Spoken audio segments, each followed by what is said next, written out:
Yeah, so Ben, you were totally right about the Converse shoes.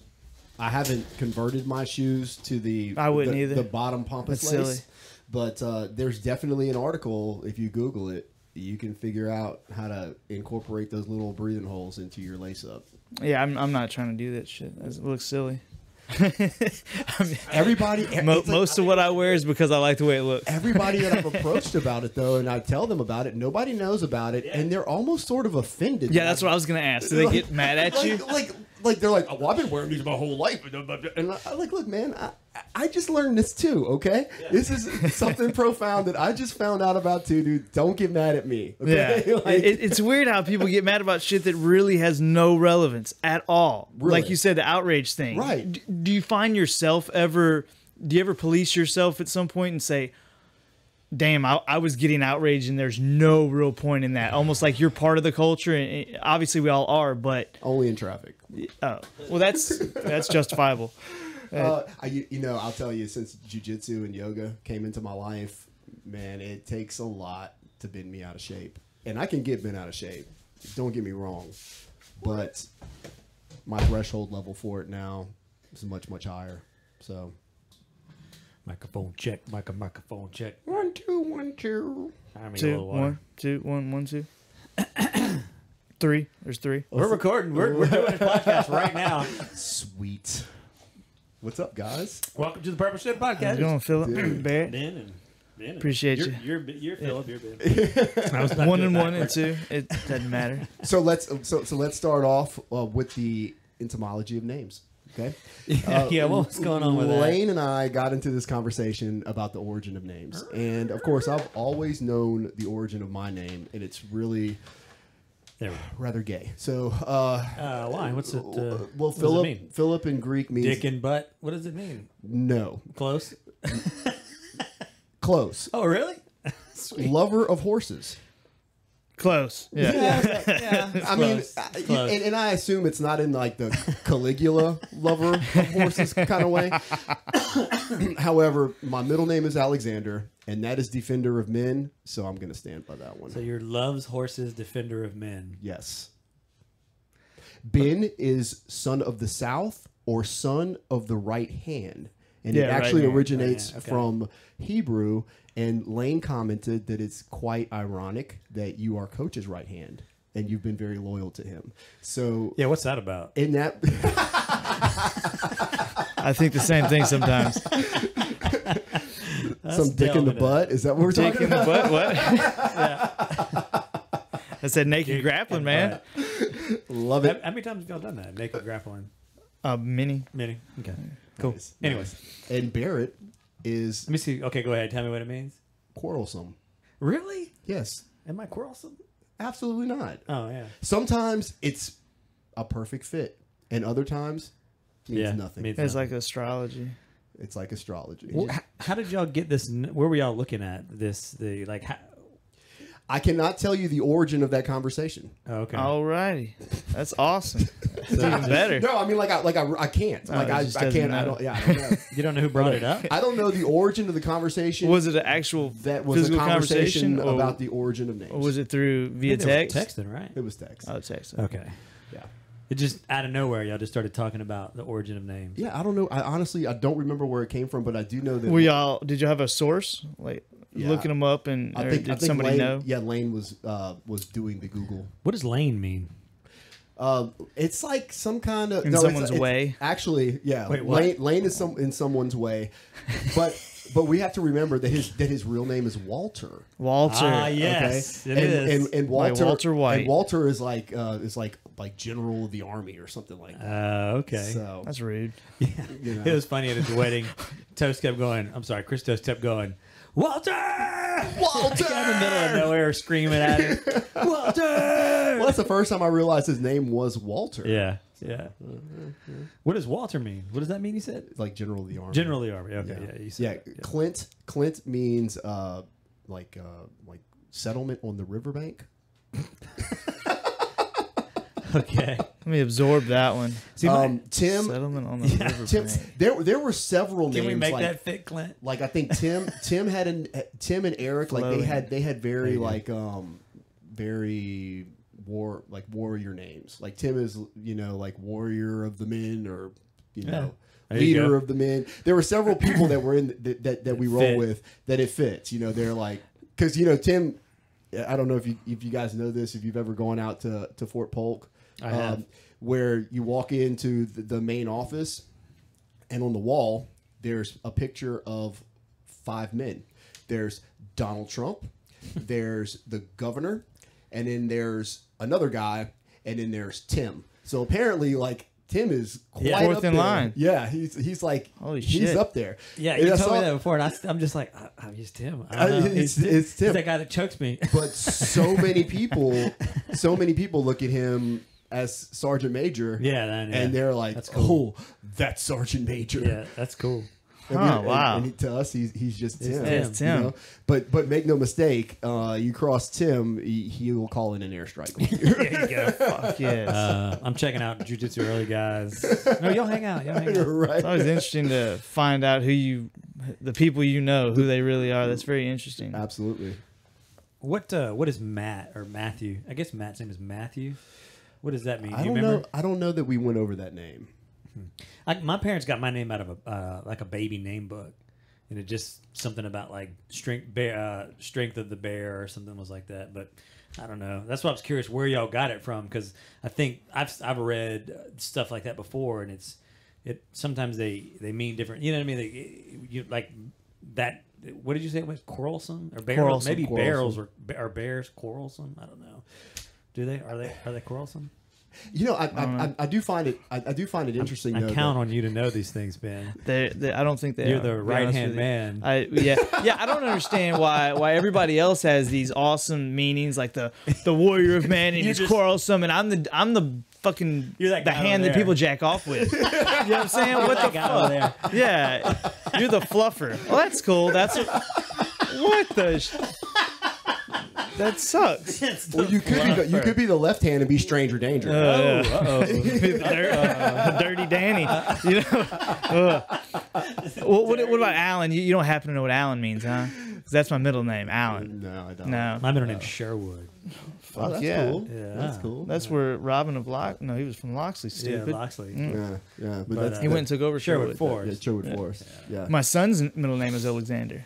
Which, Okay, Yeah. okay. It was gonna be something else. I forget, but it was something powerful. But I felt that I looked up the meaning. I felt that was powerful enough to carry him, because we named him Talon, and I wanted to spell it with an O like it's supposed to be spelled. And me and my Is that the wind? That's the wind. Golly. It was like I thought it was a howling. truck.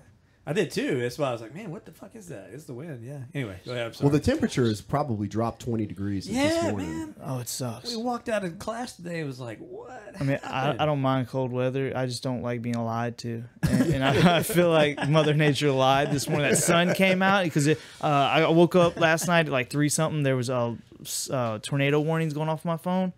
I was like, all right, mine I didn't too. even know there was gonna be bad weather. So, and when I got up this morning, that sunlight's coming through the window. Fuck yes, and it come out of jiu-jitsu, and it's Yeah, it was. And they hate us. It literally dropped like 15. Yeah, 20. it It was like, sucks. man, oh well, that's Louisiana. It does that shit all the time. Yeah, they say if you don't like the weather in Louisiana, Just wait. stick around. Stick around, wait 5 minutes.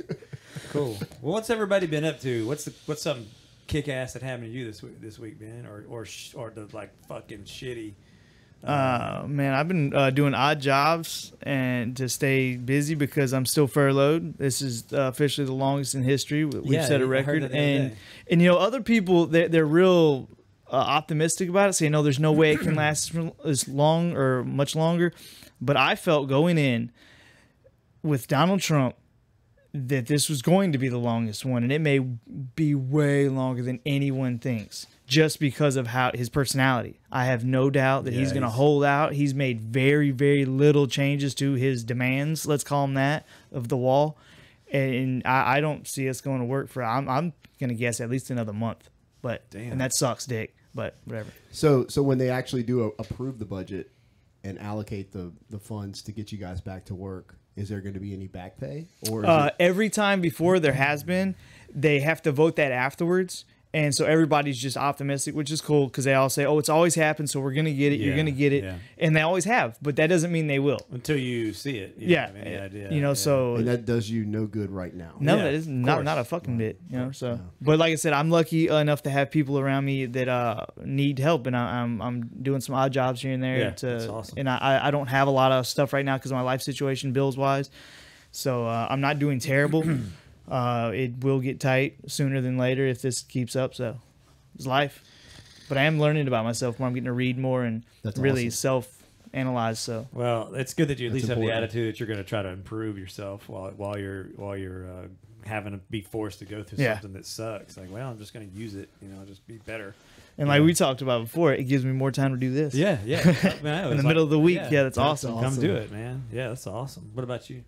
How's life treating you? Well, you know, I started doing the reading and writing in more excess than I have in the past. That's awesome. I picked up the writing style that you proposed to me. Oh, just diarrhea, just sitting down and really it's turned into journaling. Yeah, that's kind of what it is. Kind of reflect on what happened during the course of the day, and it just meanders into all types of different thought.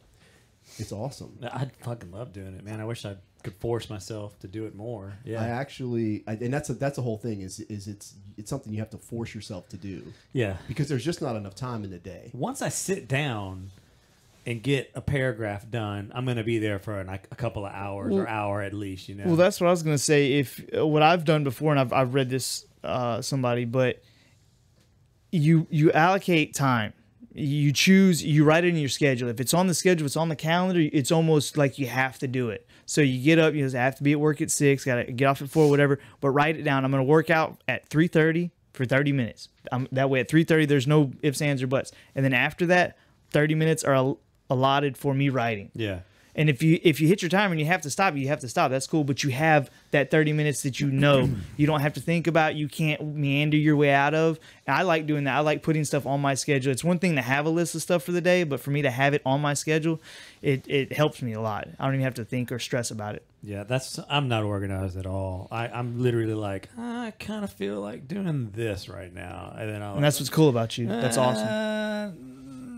I'm gonna do this. Yeah, I mean, like that's just how I function. And that's awesome. You do well. Well, thanks. But I wonder though what it would do for me if I was very regimented. You know, would it improve? Would the change to my personality just kind of cancel out anything positive it may bring me? I doubt it. I think if I got up early, worked out, wrote for 45 minutes, took a shower, and by like 7 o'clock I was like had coffee and knew the world news, you know what I mean? And I was like, starting my day, you know? I think I would probably be better off. What I would say, try it just once a week. Yeah. Just to see how you like it, see if you see a change. That way you're not forced to the whole, the every day, 4:30, whatever. I would just try it once a week. When I have a purpose, like if I start like a new thing, I'm good about it for a while. You know what I mean? Like I've got some new property or something, and I know, okay, I've got to get the floor done. I've got to get that done. I've got to get this done. I can usually make myself like at least work on it. You know what I mean? And go do it. But I've never just been super regimented. I don't know. Exercise the discipline muscle. It will make you a better person. I'm sure it will. Yeah. Because any other time I've ever done it, I even know, I'll get up and, by 10, I'm like, got something accomplished. I'm like, fuck, that was awesome. I got something accomplished, Right. I don't know. And if you set goals and you achieve them and you can actually cross things off of a list, there's a sense of fulfillment in that. Yeah. Anything new in your life? I barged in early when you were answering that. No, you're good. Well, I was talking about the writing. Yeah. Oh, yeah. I was kind of in a rut Tuesday night. I don't know what it was. It's probably the lack of jiu-jitsu and yoga in my life. Just things going on at work. But I sat down and I started writing, and I didn't want to write.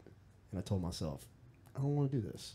But I just went through the first paragraph, muscled through the second paragraph, and before I knew it, I was on to 3 pages of material, and I'd literally written myself out of the rut. And the next morning I woke up and I felt more fulfilled than I had in a very, very long time. Well, that's cool. And I really attribute it to the practice of writing. how much did you write? Do you have any idea? It was just like 3 pages. I mean, still, I mean, it was that's a pretty good bit. every night. Starting off. Every night, I probably write between 1 and 2 pages of material, and there's probably a paragraph or 2 in there that I can probably go back to later. Yeah. Are you writing or are you typing? Do you on a Typing. computer? I like that too. I don't know why. I like typing too. I don't know. You said you like writing on paper. I like writing on paper, but I like typing as well. Okay. It's just if it's something like if I'm trying to write lyrics for a song or whatever. Yeah. Their stories. For some reason I would prefer to write that stuff on paper because I tend to go delete stuff. And if I'm on a computer, I literally just backspace and delete it and stare no more. Yeah. But on paper, I can put one line through it and always go back and look at it. So it's just a habit rather. So you write song lyrics? I used to write a lot more when I was younger when I played music, but I've just recently got back with a friend of mine, and we're trying to get together and write. He wants me to write some stuff, Nice. and not that I'm good at it at all, but it's fun to. I'm sorry. I'm gonna do some technician shit right quick, but please keep talking. I want to hear. I want to hear sure, about it. Sure. That's interesting because I used to write a lot of hip hop lyrics. Oh, awesome! And I don't know. I was always into hip hop music when I was younger. Now my music taste they meander, and they're very along the spectrum. I listen to a lot of different types of stuff. But I used to write a lot of hip hop lyrics, and I don't know that I could sit down and write any today. Do you remember any of them? No. Please. Hell no. No, sir. No, sir. Come on, I got a little Can you keyboard edit- here. We get a beat going. Can you edit this part out? Get We actually used to get together, and Sorry, man. and Damn it! I was trying to get him in the mood. we would actually get together and we would freestyle. Yes. That's fun, man. I bet it is. I would totally suck at it. I would be Oh, like, well, of course. the pot. There's a lot of the pot. And it's going to lay on a cot. I don't know. I'd suck at it. Oh, it's fun stuff. Who would do that? You and who? Some guys that I went to school with. We went to high school together. A friend of mine. His name's Neil. He had a 4-track, and we would get together and make music. I had a 4-track. And then he got an 8-track, and of course we laid down some music on that too. Get together and make twice as much music. When we did, man, we made music. We did a lot of freestyling. Some of it recorded, a lot of it just lost into the ether. Yeah, But I mean, it's a lot of fun to get together with your friends if you guys are all into something like that, and just it is. And everybody's got their own style.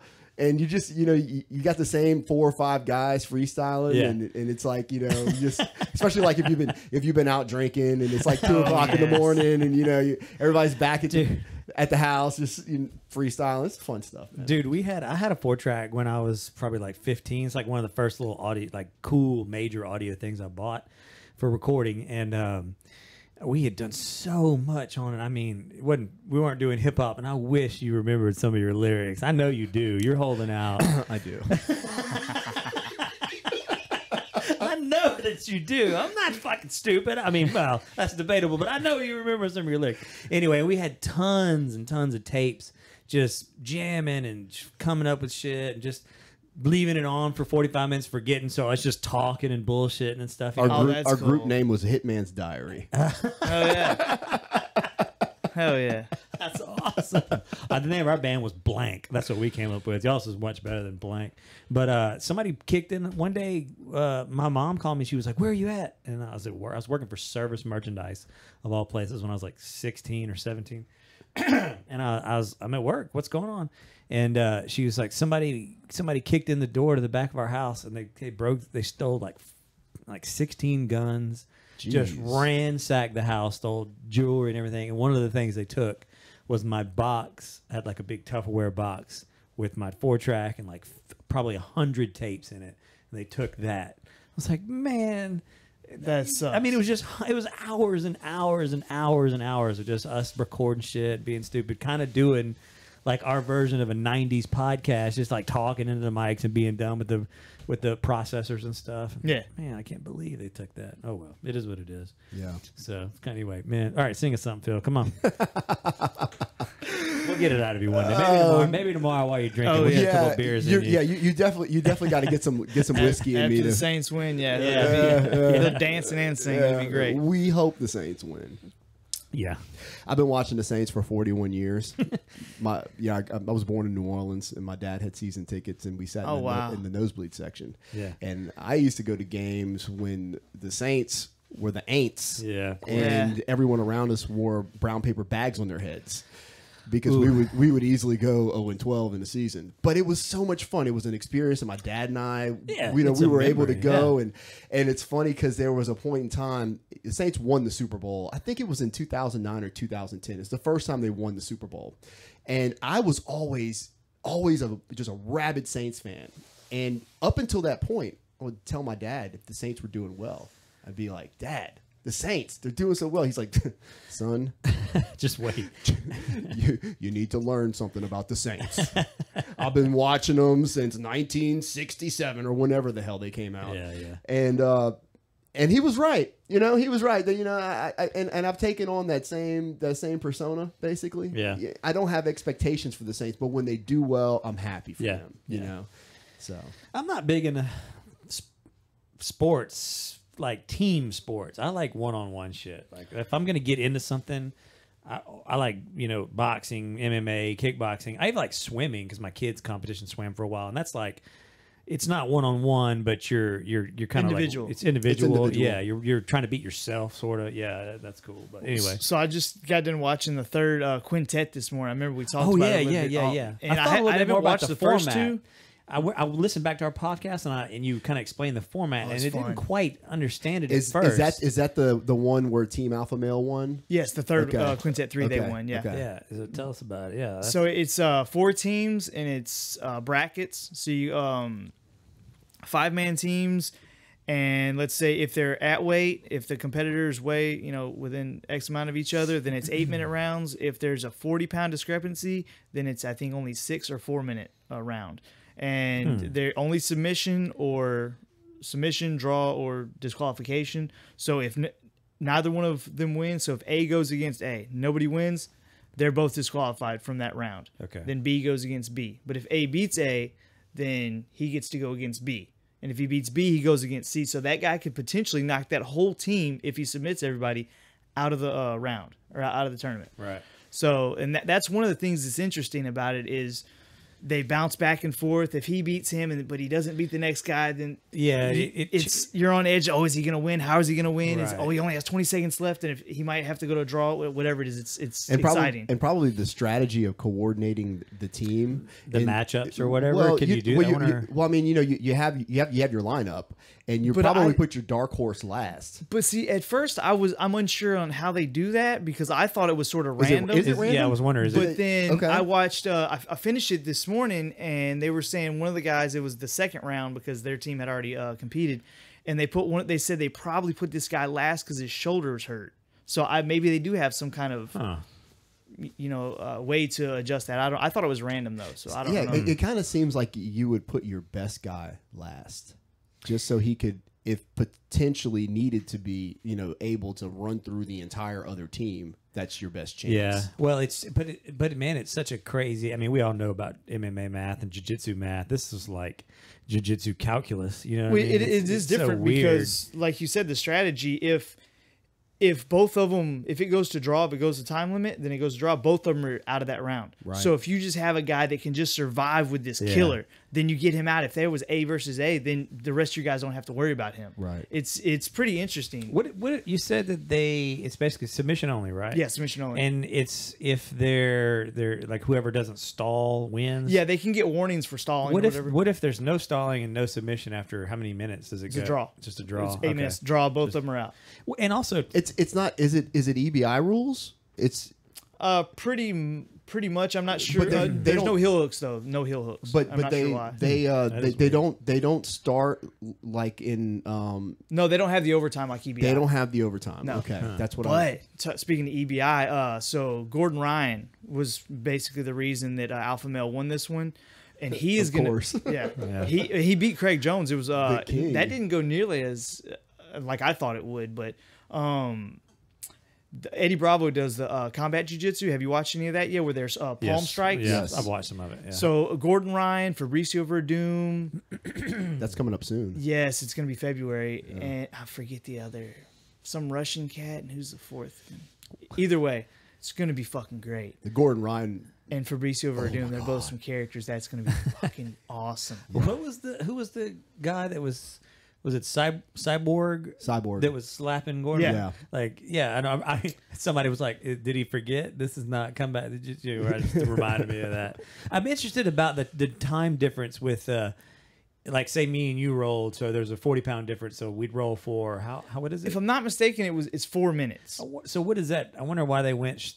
Because the longer it goes, potentially, I think the longer it goes, you're gonna have an advantage because you carry more weight, and I'm gonna have to carry that weight rather. Right? Yeah. Okay. If say you're on top of me for those 4 minutes, okay, I'm gonna get tired quicker than you would. Makes sense, and it also balances out. Like, okay, so we only got 4 minutes, and so probably you're gonna have way better agility and cardio. You can just fucking go, and I'm gonna just try to crush and hold and pressure and all that. I mean. I guess that's the idea. Potentially, I think so. It lets us both kind of use our strengths for a really fast, really hard. It's interesting. I was curious about it. It's fucking good. I'm enjoying the shit out of it. Yeah, no, I want to. I think there was one on YouTube, like a free one. Yeah, I think they're all on there. Oh, they are. Okay, yeah. And I almost watched it the other day, and I didn't have time. It was like, well, they're probably an hour and a half long. And I wanted to kind of watch the whole thing. You can also get that UFC Fight Pass. Yeah, that's what I have. Yeah, and you can see all those. I matches. I want to do that, man. Do you have that?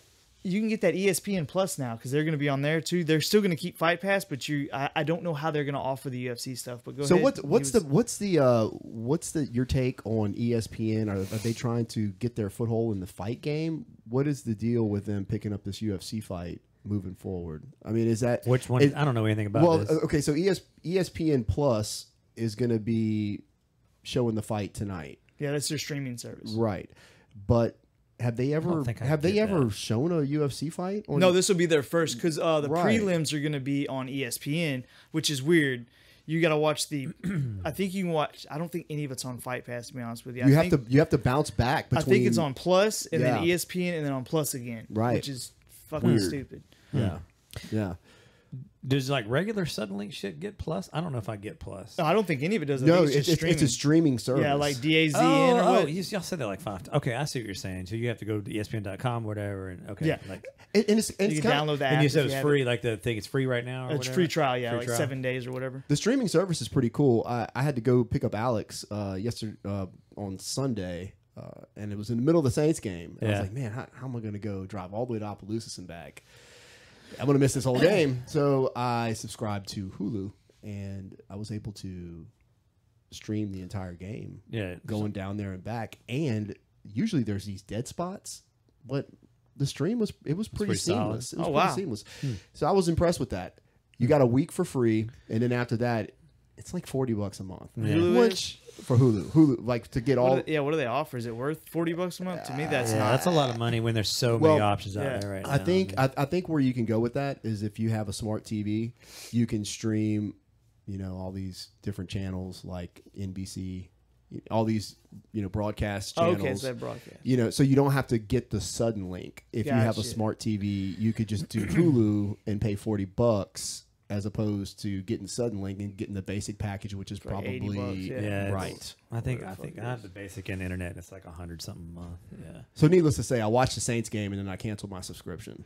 Oh, good on you. Yeah. So change your email address, get another subscription.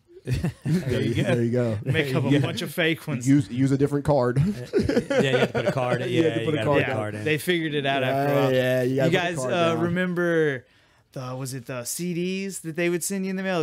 Was it Clearinghouse or something like that, where you could get 14 free CDs if you sign up? And have you ever done that? Shit. I know what you're talking about. I never did it, but I know. I never did it, but please, explain it. You just they would send. I guess they were trying to get you like sort of their version of a subscription to where they would send you X amount of CDs a month and you keep paying them.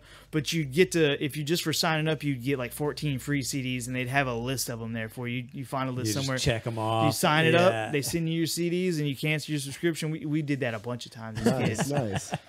It's one of the weird things. But yeah, they figured it out though. You got to have a credit card now. What's amazing to me is that you still get mail that says you've won $100 million. Like, sweet trash. You're like, how many of those things have I thrown away where I really won $100 million? Probably like 3. At least. Have you ever bought a Powerball ticket though and never checked the numbers? No, I like that would drive me nuts. Have you done that? I did that. I went through this little phase. I don't know. This is probably like 15 years ago. I would buy Powerball tickets, and then I just stick them in my visor, and I wouldn't check them. And one day I pulled something out of my visor, and a bunch of tickets fell out, and I was like, oh, well, I went online and I checked them, and on one of the tickets, I ended up getting 3 numbers and the Powerball. I think it was 3 or 4 numbers in the Powerball. Anyway, it was $100. Yeah. And you have 90 days to redeem it, and this was like 60 days later. So I was able to get the money. That's cool. But if I would have never looked at it, then that would have been $100. It would have just off into the ether. Well, at least it wasn't $100 million off Right, into the ether. You're like, right. no. Like you find like a year later, you're like, what? You just check it, like, oh no. Anyway, have you ever seen that commercial where it's the dude and the girl and they're sitting in a car and they both turn at the same time and he's like, I got to say something to you, or I got to tell you something. She says, I got to tell you something. And he's like, she goes, you go first. And he says, well, I don't really know if I want to be in a relationship anymore. I'm not sure I want to get married. They're like engaged. He's like, I just think maybe you should see other people and I don't really know what I want. And he's like, what? And she sits there for a second. He's like, well, what did you need to tell me? And she says, well, I won the lottery. And he's like, oh, fuck. Yep. Ladies first. Yeah, there you go. Ladies first. Always let them talk first. Oh, really? That's what you're thinking? Okay, cool. Absolutely. Real quick, we're gonna go ahead and say we're sponsored by it, but Go ahead. my niece-in-law, I don't know how to say it, sister-in-law's daughter, her YouTube channel, Jello Squid. Is that what it's called? She's got Jello over. Squid. She just got over maybe a month ago, a week ago, got over 100,000 subscribers. That's And awesome. it's anime, sort of Japanime stuff. I know that's probably wrong to say it that way. But, What does she do? Does she just draw? I don't know. I haven't looked at it yet. gonna check it But out she told me it's basically thick animated chicks. Instead of those skinny, scrawny chicks, Okay. they're thick. I don't know what that means. Does she? But you don't She know. draws if them. Okay, she's drawing them either on. So she some just kind has of like art a camera program. or something, and she's. Well, I mean, she does it on art programs as well. okay. She can draw by hand and these, And she like just the tablets and all that. films it some kind of way and puts it some on way. YouTube channel. Yeah. And she has 100,000. And is she monetizing her videos? That I don't know. It's not, Not- in the, yeah. yeah, I mean, But I just wanted to shout out to her, Jello Squid. That's awesome. Jello Jello dash squid. Jello dash squid. That's I cool. think it was the 4th one that popped up. If you type Jello dash on YouTube, that's gonna be the 4th one that pops up. That's fucking awesome. Damn. So yeah, So good on her. How So old the is she? Purple Shed's brought to you by Jello Squid. Jello squid. She is. I think she's in 10th grade. Okay, so 16, Maybe 11. 17, maybe. Yeah, maybe 16. maybe 16. Yeah, maybe. Yeah, okay, 17. would be old, Anyways, yeah, That's incredible. Yeah, it's fucking awesome. Yeah. Yeah, you She's told a me that great the other artist. day, and I was like, what? She has 100,000 subscribers. Yeah. She's like 15, 16 years old. That's crazy. Yeah. Yeah, whatever. Good for her. That's awesome. Yeah, but I'm sorry to interrupt what we were saying. It popped in my brain. What were we talking about? Why don't you tell us about what happened with you this week, man? What's What? going on with you? Lottery is what we're talking about. What's up with you though? Man, I've been thinking a lot about emotion this week. Yeah? Y'all ever get into it? You ever get in your feelings for a couple of days and just try to really work through how you're feeling about a situation? Like your personal emotions Yeah, or personal emotions in emotions. general? Just, well, it led me to, of course, I've been looking at the lens of looking through the lens of kind of AI lately. Right. And then this past week, I've been just thinking about some, life decisions and just trying to, and then I started thinking, of course, how would AI handle life decisions if they ever need to? Not that we need to get into AI if we don't want to, but yeah, I've been kind of thinking more about, and then I started thinking about somebody had sent me a link to a book they were reading, and I kind of Googled and read about it. And then I started thinking it was called The Emotional Brain. I can't remember the author. And he goes, I'm sure that it deals evolutionary, like how emotions or why emotions, evolutionary, I'm saying that right?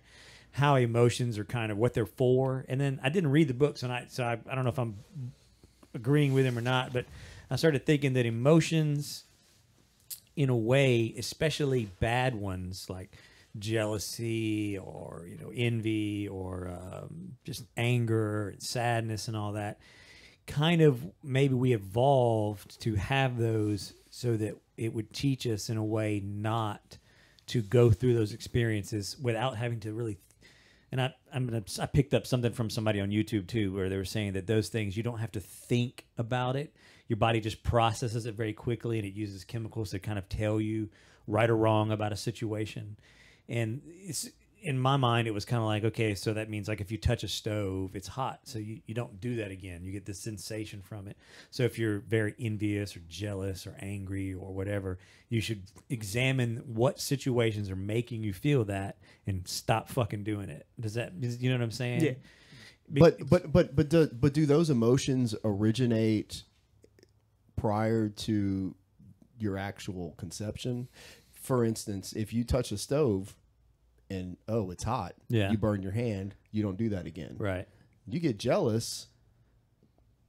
At what point in time was there the touch the stove moment? I don't know. I mean, or is that just embedded in us? Yeah.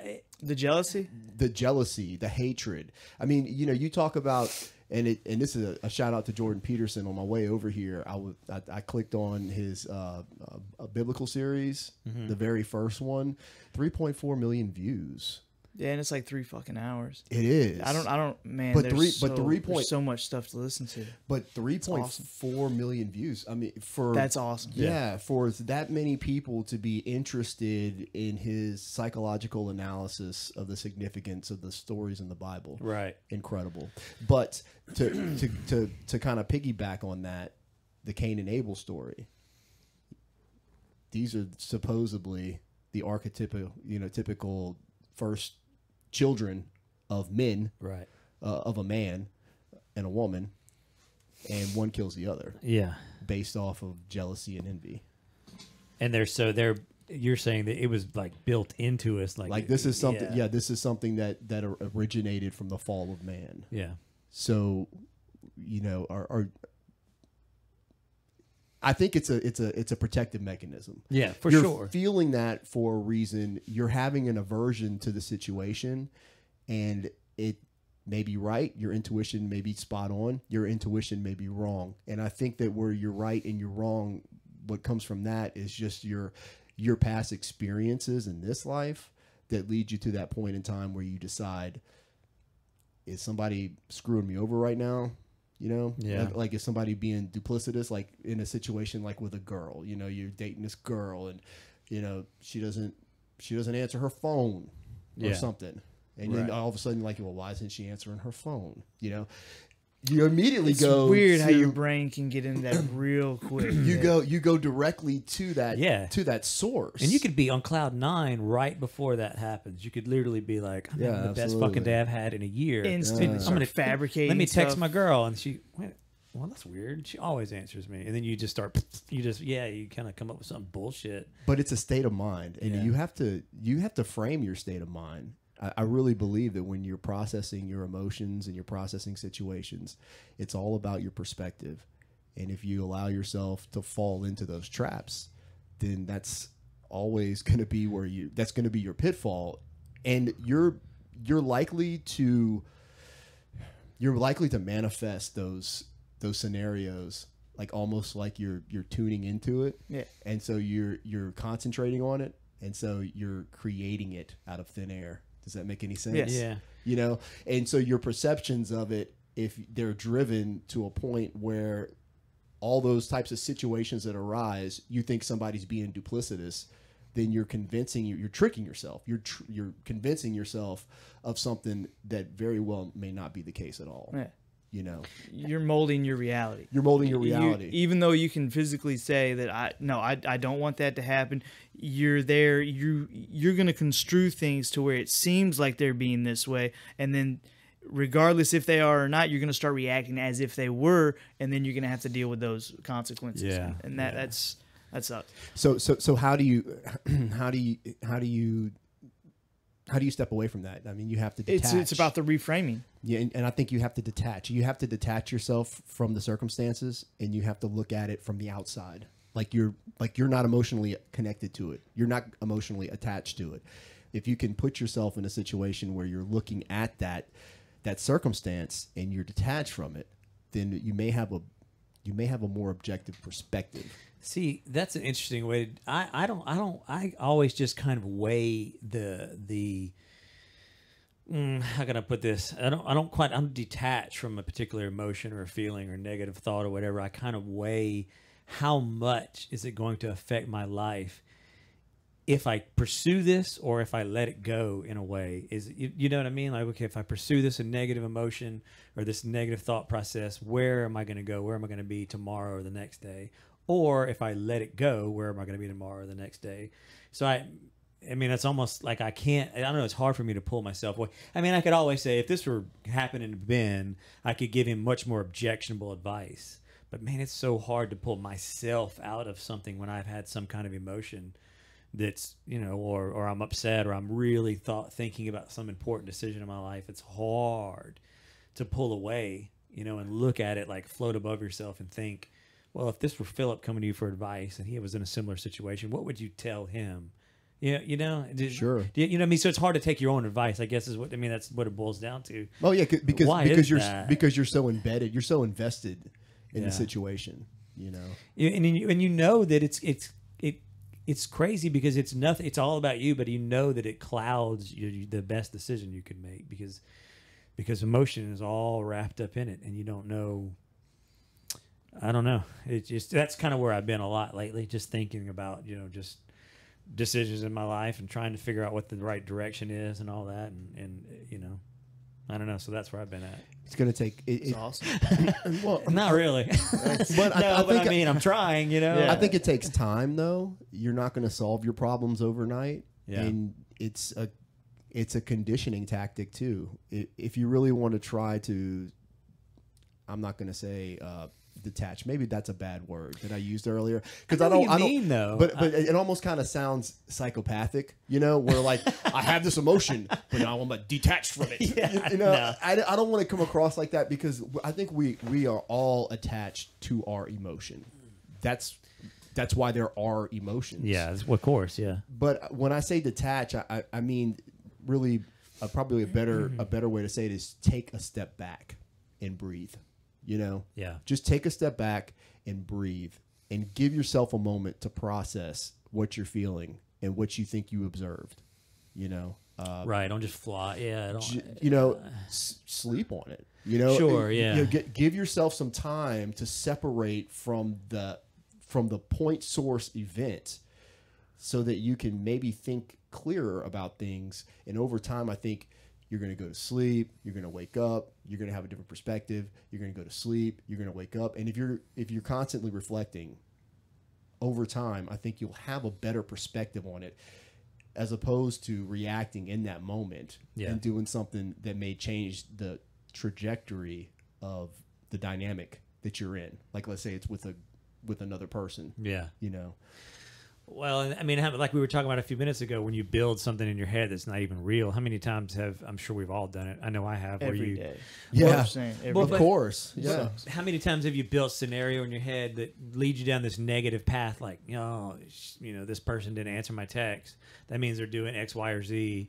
Oh, that it's took, and then you find out that no, that's not what happened at all. Their phone died or something like that, and you're relieved, and you built this. You're relieved, and it's not even reality. You're relieved over something that wasn't even reality. You're relieved, but some people, and I think a lot more than we think, you're relieved at that moment, but you still have those emotions you went through, thinking that was happening. So they're lingering there. And so you're more inclined, like he was saying, you're conditioning yourself to go back to those emotions quicker, even though the overall end goal, or the end was relief. you were happy. Your first response next time is going to be the negativity. And so we have to be able to, once again, go back and work through those emotions. And we were talking about writing earlier. The way I've been using writing here lately was I'm having issues with people in my life, you know, and so I realized that I was getting almost aggressive. No matter how I felt beforehand, when I got in with, and whenever I come in contact with this person, I could be happy, I could be playing or whatever. Instantly, no matter what they say, I start being aggressive with them, almost mean. And this was a close person to me, so I started asking why. You know, asking people if they noticed this. Hey, I would apologize. Hey, sorry, I was being a dick back there to this person. Blah, blah, blah. You didn't seem like a dick to me. So then I started, am I overanalyzing it? Whatever. So I started writing. I just wrote down, this is what happened. Why was I talking to them like this? Is it this? And I really walked through the emotions. Am I mad about this? Did they do this? Did I make this up? And eventually I figured out a problem and figured out at least a game plan on how to address that. I felt that I was being resentful because I felt disrespected, even though I didn't really see that before. So I wasn't being honest. Every time I felt disrespected, I wasn't saying, hey, look, let's not do this. You shouldn't be treating me that way. We set these ground rules. You shouldn't be doing that. Instead, I just said, whatever you want to do, that's not right. Whatever you want to do, that turns into 3, 4, 5 times. That's resent. That means you get angry. Yeah. And I didn't realize I was doing that. So, but writing all this stuff down and walking through my emotions on paper helped me a lot. It's like you saw a diagram. You were like, yes. Whoa, okay, this is what I'm doing. Because it's hard to I know, because I wrote for a while one time, and I got to a point where I was writing, and I got into some subjects where I was like, I don't really want to go there, so I'd stop. So it can bring it out of you.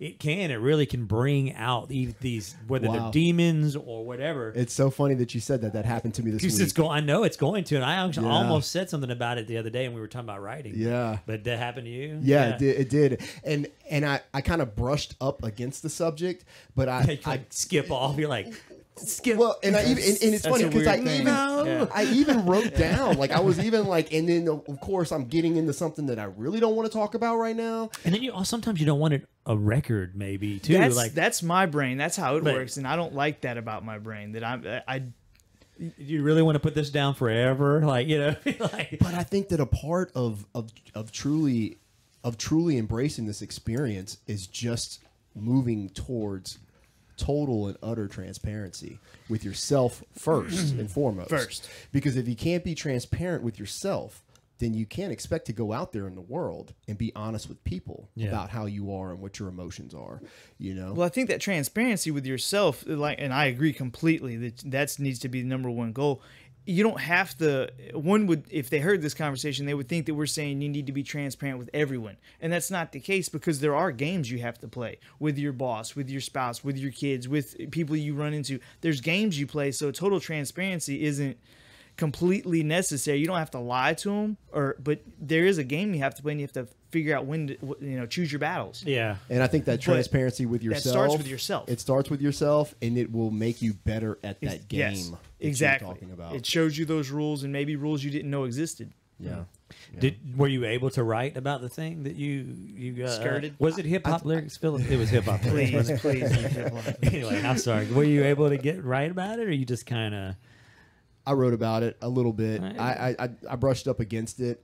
I wasn't truly ready to delve into it because it's something that once I start writing about it, I'm probably gonna need a few hours just so I can truly analyze what I'm writing and make sure that what I'm putting down on paper is a true reflection of how I really feel about it. I don't want to write something down that I don't buy into. You know, I mean, then you're lying to yourself. Yeah. So this is none of my business. I'm not asking what you were writing about, but do you think by writing that, it's going to open up such a can of emotion that you're going to carry that with you for a few days or a few weeks? Is that sort of maybe why you didn't want to? Or no, I feel like you just didn't want to invest the time at that moment. I feel like just acknowledging the emotion there in the situation makes it real. It actually allows me to. It actually allows me to process it. And I think over time, You know, with cognitive behavioral therapy, one of the things that they do, if you have a phobia, let's say you're afraid of getting on the elevators, is there's like this slow exposure to it. And then, you know, at first, you know, maybe they'll show you pictures of an elevator, or maybe they'll just talk about the elevator. Yeah. You know, yeah. Then they'll show you pictures of an elevator. And then at some point, you'll actually go in front and stand in front of an elevator. And then maybe, you know, over time, you'll step onto the elevator, but you won't take the elevator, you know. And then maybe you'll get on the elevator, you'll press the button, and you'll step off. You won't go up yet. And then maybe when you finally do go up, you just go up one floor. And it's this slow process where you're not denying yourself exposure to it. Mm-hmm. You know, over time, I think this was a point exposure for me. And maybe as I write more and more, I'll expose myself more and more to it, and I'll be able to become more comfortable with it. And then I will sit down and I will write about it. You know, you see, when I got, and if you asked me what I was writing about, that got me so that I was like, I don't want to write about that. I don't even really remember the particular subject. I just remember typing and then like going in a direction, and all of a sudden I remember thinking my next sentence is something I'm not really going to write down. And I even typed that a couple of times. I don't really want to write that sentence down. I'm going to kind of move on to another subject. So it was like I didn't want to go down that path. I don't know. It was weird. So you kind of brushed up against it, but I didn't really want to like go down that. I don't know. But you acknowledged it was there. Yeah, I did. I remember writing like, you know, I don't want to go that way. Hopefully, if I ever do want to write about this, I'll remember what I want. You know, and I don't. But I have no doubt if I sat down for a couple of hours and typed it, something would come out. I mean, that's so. My question for you would be: is that something, being that it's powerful enough to where you recognize you don't want to write about that right now, you don't want to open that can? Yeah. Is that something that you should note somewhere? You know, in some fashion, where it's just one word that elicits the response, and that way you know at some point you can look at this list and say, okay, now I'm ready to write about this thing, or you think it's just going to flow out at some point when it's ready? I don't know if there was like a trigger word. It was weird. It was just because of the way that I wrote when I was doing it. It was just so random. I mean, I literally just typed whatever the fuck I could come. I mean, as fast as I could think, I was just trying to type, and I just remember kind of going in a direction where I knew it was going to eventually open some door that I was like, I'm not ready to ramble about that part of my life or whatever. Do I want to put these words on paper, so to speak? I don't know. Like I said, I can't even remember what the topic was. But I remember it happened a couple of times, and so I'm glad you pushed through. At least kind of, you know, you got some words down. You know, I did. I kind of feel like a pussy. So sometimes if you're around me long enough, you feel like a pussy. That'll relate. You'll see me just shake my head, and if I'm off by myself, I've actually seen you do that. Yeah, I've seen you do that. I'm clearing what I'm calling an etch-a-sketch. Yeah, either thoughts or whatever it is come up. A mental that I don't want. Dude, is it really that simple? Yeah, I can just do this. And it's fuck gone. this. Well, I don't know. I feel better already. Yeah, so that's my method of I'll have to try that next time. Come into my brain, I'm like, what in the? It's some weird and sometimes I don't even want to think about that. Why would you? You know, and just shake it away real quick and just refocus. I'll actually go like So that's your mental etch-a-sketch. Yeah, I see what you're saying. Like you something pops in your head, and you're like, what the fuck? yeah. Whoa, Fuck, whoa. Yeah, I know. No. Okay, so yeah, I've actually seen. I walked in the jiu-jitsu one night, and I think you had kind of had some bad news or something right before class, and you were standing off, and I saw you literally go like. You kind of did that a couple of times, and I was like, oh, when I walked over, he's like, you okay, man? And you're like, I've been better. You know, I appreciate you asking. Yeah, it's one of those nights. Like, but I'm here. So I'm gonna do some jiu-jitsu. I'll be all right. Yeah. So, well, I don't know.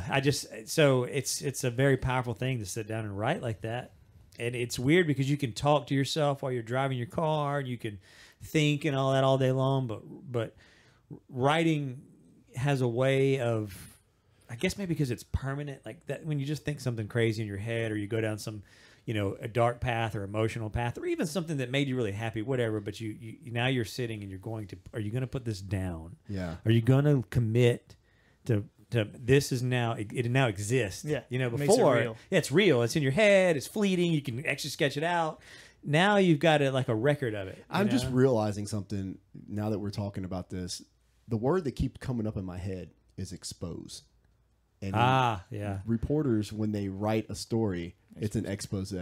Yeah. So, in essence, you're exposing something, and when you're writing about yourself, you're exposing yourself Yeah. to yourself.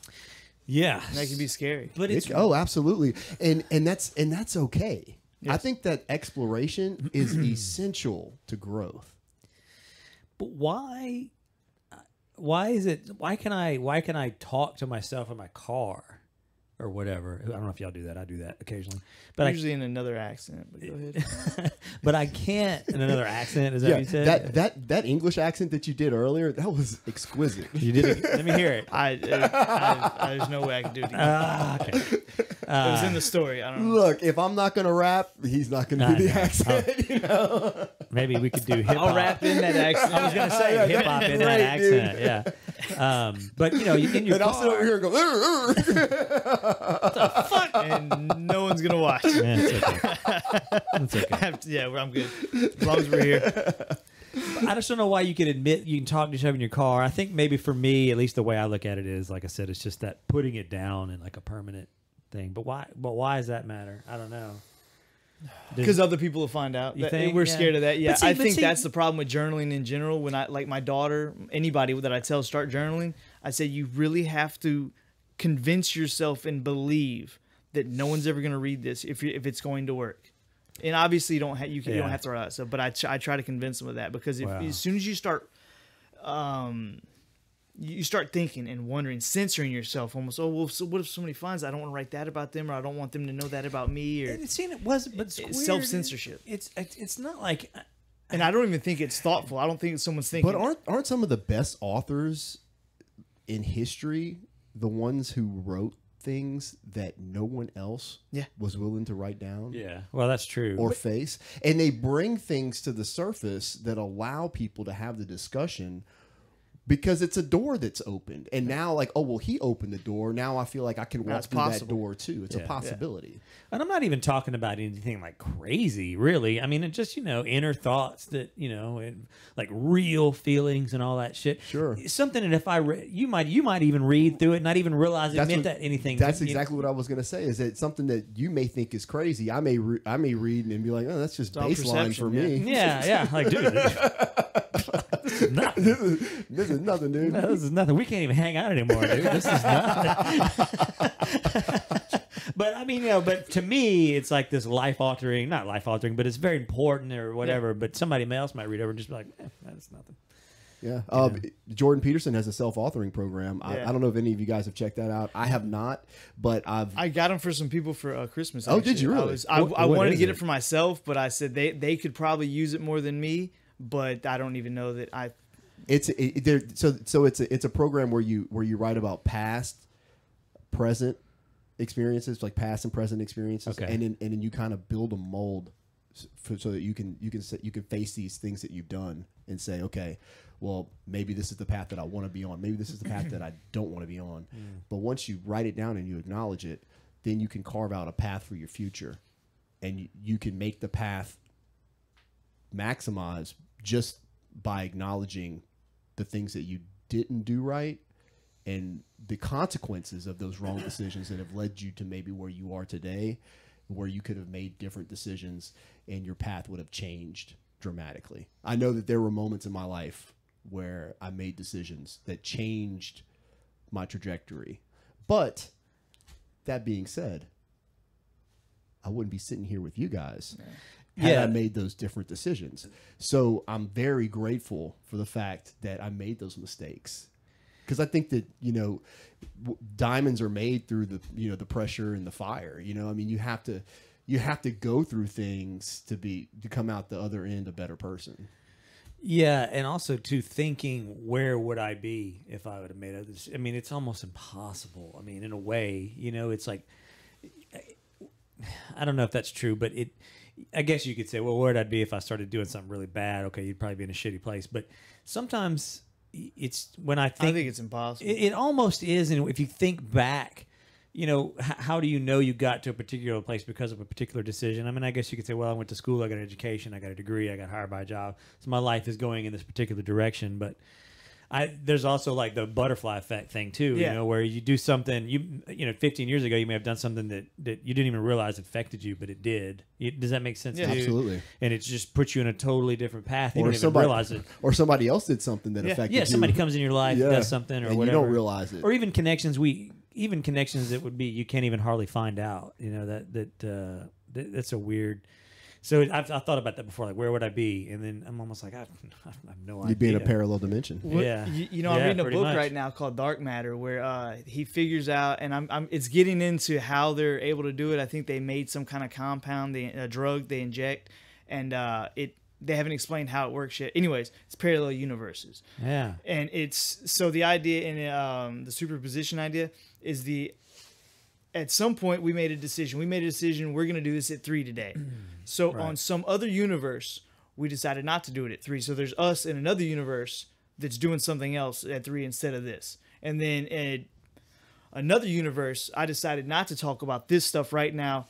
And it's veering off in another direction right now. We're talking about whatever besides parallel universes. In another, dimension, every decision makes a new branch of the tree, so to say. Yeah. So to me, it's almost impossible to even try to predict where we'd be. It's like infinitely compounded possibilities, especially with time. It's like infinity to the infinity. Yes. Yeah, because you're making decisions all the time. I mean, and everybody's making decisions all the time. Yeah, everybody. Yeah, so it's just a weird exercise. Where would you be? And I think I've thought about it a lot, and I kind of agree with you. It's almost impossible to know. I think. Maybe some big stuff you could argue. Man, if I'd have done this, that's why you got to get that tattoo across your chest that says "No regrets." No regrets. no regrets. No regrets. Immediately. Let's all get it. Let's all get it. Well, regret 1, regret 2, regret 3. Regret. So I was thinking the other day about dreams. We're talking about parallel universes, and this superposition thing got me thinking So dreams, you ever jump out of a dream? Oh yeah, you're like about to be asleep, and then you jump. So one possibility is there's all these parallel universes stacked on top of each other. We're pressing against them right now. We just can't tell it because of what wavelengths or whatever. So that jumping out is when we go to sleep, we measure our time 24 hours a day, 60 seconds a minute, whatever. And maybe that works for this one, and maybe it works for the next one and the next one, but maybe all the time frames are different, but we can't nominalize all of them together. So when we go to sleep, and I hope I'm clear about that here in a minute, when we go to sleep, we're just waking up in a different reality. Maybe it's us, maybe we're in some other vessel, but right now this vessel is how we get around in this reality. When we go to sleep, it'll be 24 hours, 8 hours, whatever, while this vessel rests because we know on a physiological level that something needs to happen. It's clearing out debris in the brain, and it's creating memories. So this body needs that. It needs sleep. So we go into a different reality, a vessel in a different reality. Sometimes you can only see through the eyes. Sometimes you can see it third person, whatever it is. And then whenever that one gets tired or whatever, needs its sleep or dies or whatever, you have to get into another reality. That's where you can go in different dreams in one night, and then eventually you get back to this one. Not that this one's anchored by any means, but maybe it is somehow. But sometimes you can bring things back from those realities. A lot of the most famous things in history, the geniuses said, it came to me in a dream. So they were in this other reality where maybe the laws were the physics was a little different, and they just had these ideas there. They brought them back, or maybe it did work there and they brought it because of their previous experience in that reality, or maybe some entity in that reality that doesn't exist in this reality. Yes, handed them that information to bring back to this reality. Do you know what's weird? Because if there's infinite realities, what's weird is a lot of times when we dream, I mean, I do anyway, you have dreams about people you know. Yeah. Right? So it's almost like, okay, maybe it is another reality, but do you have to still be connected in some way? Like I might have a dream about you or something. You know what I mean? Man, I had this weird dream. Me and Ben, like, we're on a safari, and Ben had a paintball gun. You know what I mean? Just you're there, and it's this whole other reality. But there's somebody that I know that's familiar. At least how I'm existing right now is there with me. Does it? You know? So what? So do you still have to have some connection or can you just slip into other vessels randomly? And it, you know, yeah, okay. But that are doesn't we willing? follow our trend? But are we willing to agree that right now in this moment we Our all narrative. we are all possessing our vessels simultaneously? I mean, I don't feel like I'm an Autobahn I'm not right now. agreeing with that. No. You know, I'm not agreeing to anything on tape. No, I know what you're saying. because you know it's easy to think when you walk around sometimes that there are people that are just populating the simulation around you, and they're just Autobahns. They're They're NPCs. They're non-playable characters. Yeah. You know, and so I don't think I'm a non-playable character in this, obviously. Yeah. But at the same time, I walk around and I look at certain people, and I'm like, clearly, there's not much going on with you. Yeah. You know, maybe that's better. Maybe it's better to walk around and not Ignorance have much is going. bliss. Yeah, have not much going on. Just like whatever. You like to write and read, whatever. You know, like okay, all right. I don't know. I mean, we all tend to think what we're doing is the right thing. Kind of, you know, we're a little biased, of course, but I do know what you're talking about when you see somebody and you know you're standing in line at a store or whatever, and you're just like, dude, you have nothing going on. And maybe you do. Maybe you're the happiest person on earth. I don't know, but like, man, what's your life like? How did you get to look that way? And why are you? Do you care about anything? You know, like I don't know. But then you transpose like one of us, or like transpose me, let's say, on a stage with like Sam Harris and Jordan Peterson. Sure. And My significance goes down. Yeah, dramatically. I'm the Autobahn. You know, Yeah, like, to them, yeah, like to I'm the them. NBC. You know, like Yeah, maybe not though, because I mean they just have platforms. I don't think that your thoughts are any less valid because you're experiencing a life, and I mean, dude, you have a what is it, master's in microbiology? You have your biochemistry, but biochemistry. Sorry. But I don't. I mean, I really don't. I don't attribute much to like educational accolades. I just don't. I think that like when you go to college and then you go to grad school. Yeah, I mean, are you forced to do things that you wouldn't otherwise do? You're forced to read a lot of material that you wouldn't otherwise read. Yes, of course. Yeah. But at the end of the day, you can do that on your own. You can get online. I think I said this in the last podcast. You could get online. Yeah, you can take Jordan Peterson's entire lecture series for a semester. You can take his. You can do the same thing with MIT calculus classes. Right. Shit, dude. Right. I literally learned how to. I was having trouble with differential equations at college when I went, and I just was like, let me see what's on YouTube, and I just Googled YouTube, searched differential equations, and there was like literally like $100,000 education on YouTube if you just do it. If you just do it. Yeah, I mean, I was like, oh, okay. Well, I mean, there's no test or anything, but you can test yourself. Yeah. You can get old tests and just get the answers and try them and stuff. Sure. You know? I mean, you really could. And I didn't mean it like, oh, you have an education and you're special. I just mean you have the intelligence, you have the capability, you have the fortitude to get through college, to do well. You have life experiences. So I think your opinion is just as valid, especially because you're in my life, and you can, like I said earlier, if Phillip came to me and had some question, what advice would I give him? I think that if I asked you for advice, it would definitely have weight to me because Likewise. it would, you know what I'm saying? It would come from a point.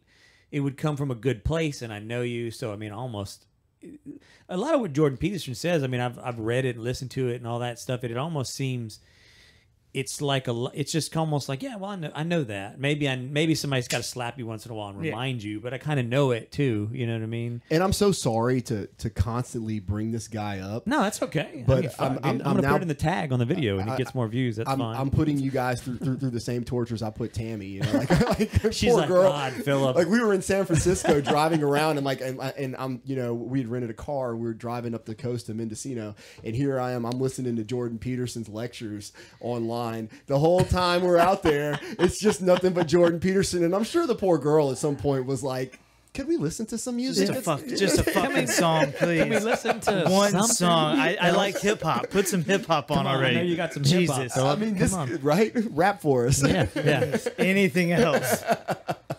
No, I listen to a lot of his stuff. I basically, about 75% of my listening is podcasts, and a lot of it's his stuff. But I bounce around. But you're not force feeding me anything. I'm not eating on my own. Dude. Have you listened to the Pagburn debates with Jordan Peterson and Sam Harris? No, I haven't listened to those. Man, I if you- don't know how you have time to listen to the shit you listen Maybe to, I man. should get back into him because I listened to him when he first came on the scene with all the. I've listened to a lot of that stuff. both of them, but not between them. Man, if that makes sense. I will tell you that if you have time to sit down and you want to listen to the debate between atheism and theology, this is which I know. This is the debate, and not to say that Jordan Peterson espouses religious.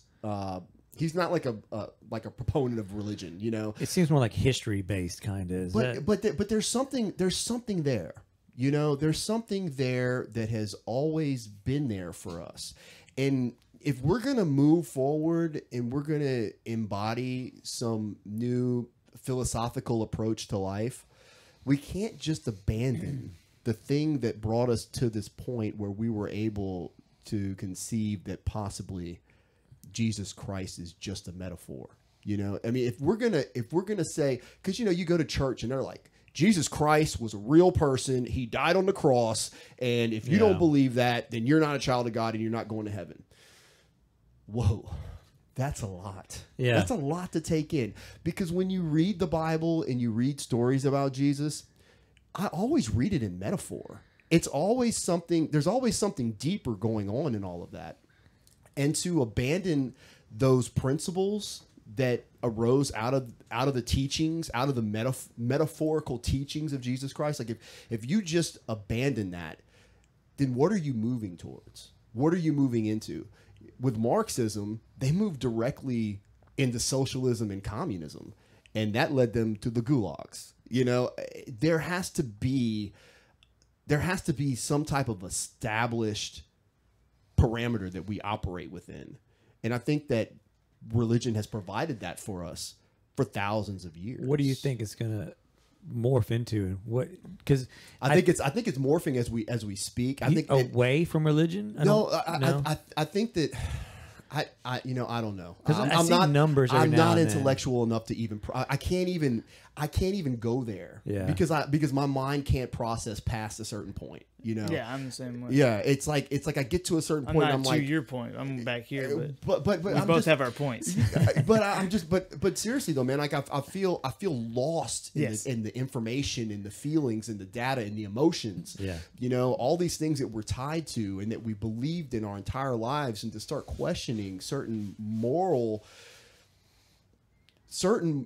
principles, you have to really be careful what road you go down with this. Well, I think it's interesting that, like, let's use the anarchists as just scapegoats right now. Is people want to, or nihilists, they have the right and the ability now, let's say Americans, to want to discard everything we've got. They want to discard religion, the structure, all that stuff, but they want to discard all the things that help build up to them having the ability to discard them.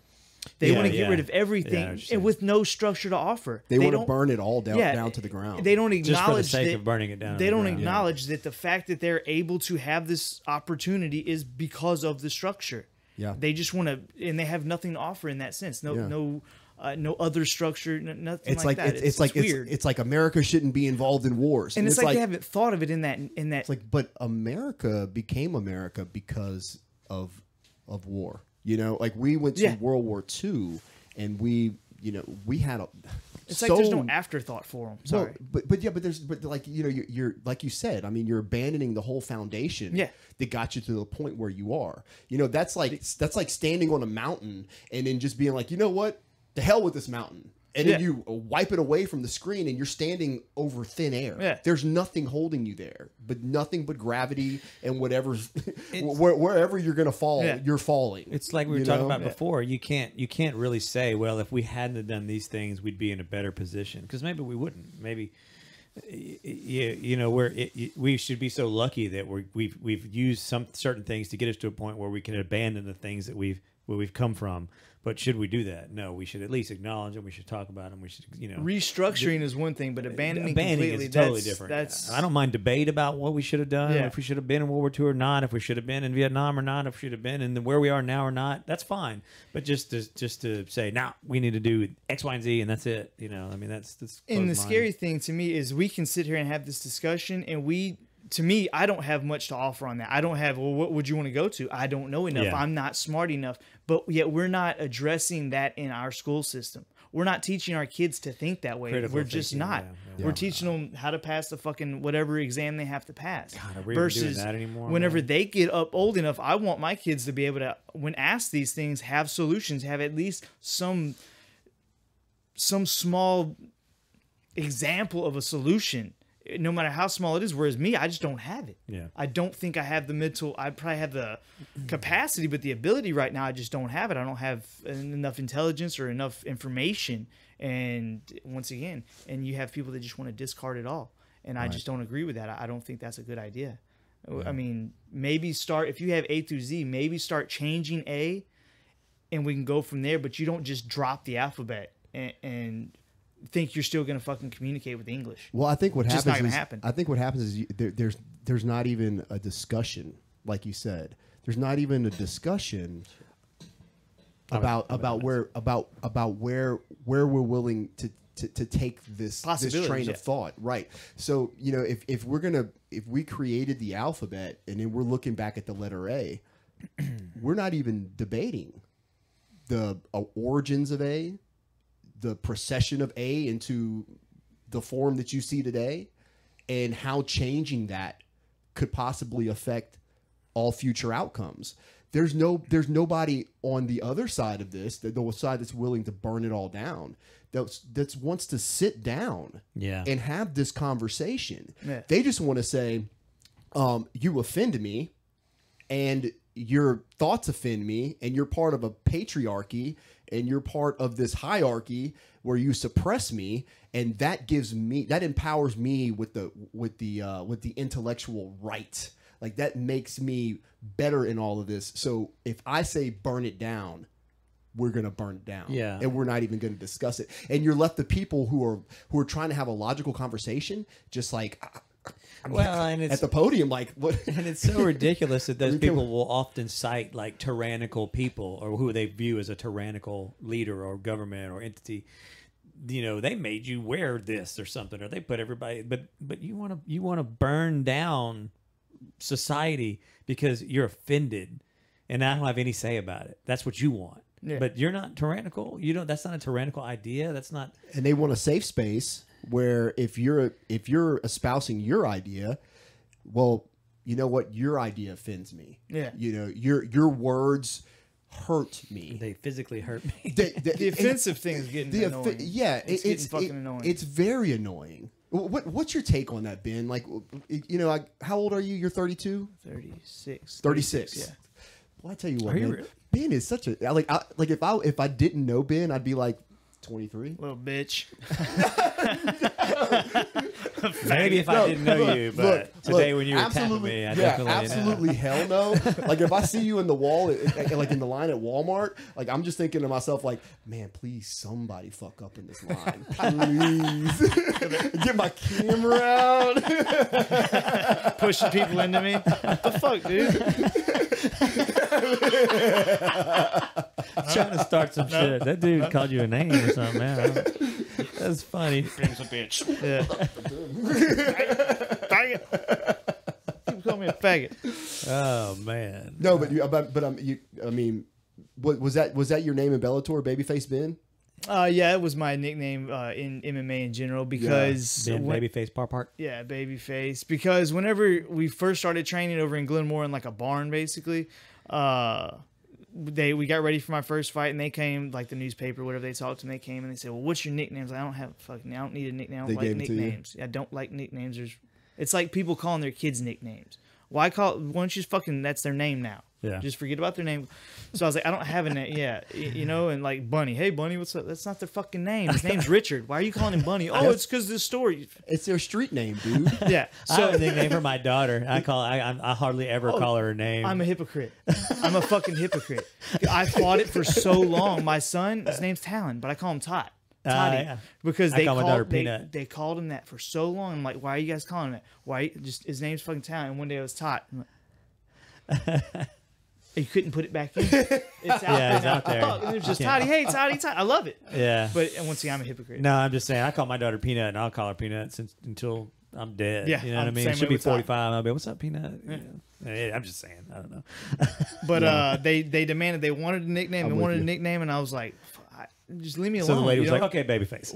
well, they said, I was like, well, I don't know. I guess babyface. I was thinking about Josh Barnett, and I was like, I can't grow facial hair. At the time, I had, and it's, yeah, babyface, and it stuck, you know. So after that was babyface. There's a lot of other cool nicknames I could have had. Well, but the thing it's about goddamn babyface. the thing about nicknames is that you can't give yourself the nickname. See, I had a friend, and this is so childish because we were like in our 20s at this point, and he decides one night we're all sitting around, you know, drinking, and he's like, you know, I gave myself a nickname. It's gonna be Big Daddy T. And this dude's like, you know, maybe 5'7". You know what I'm saying?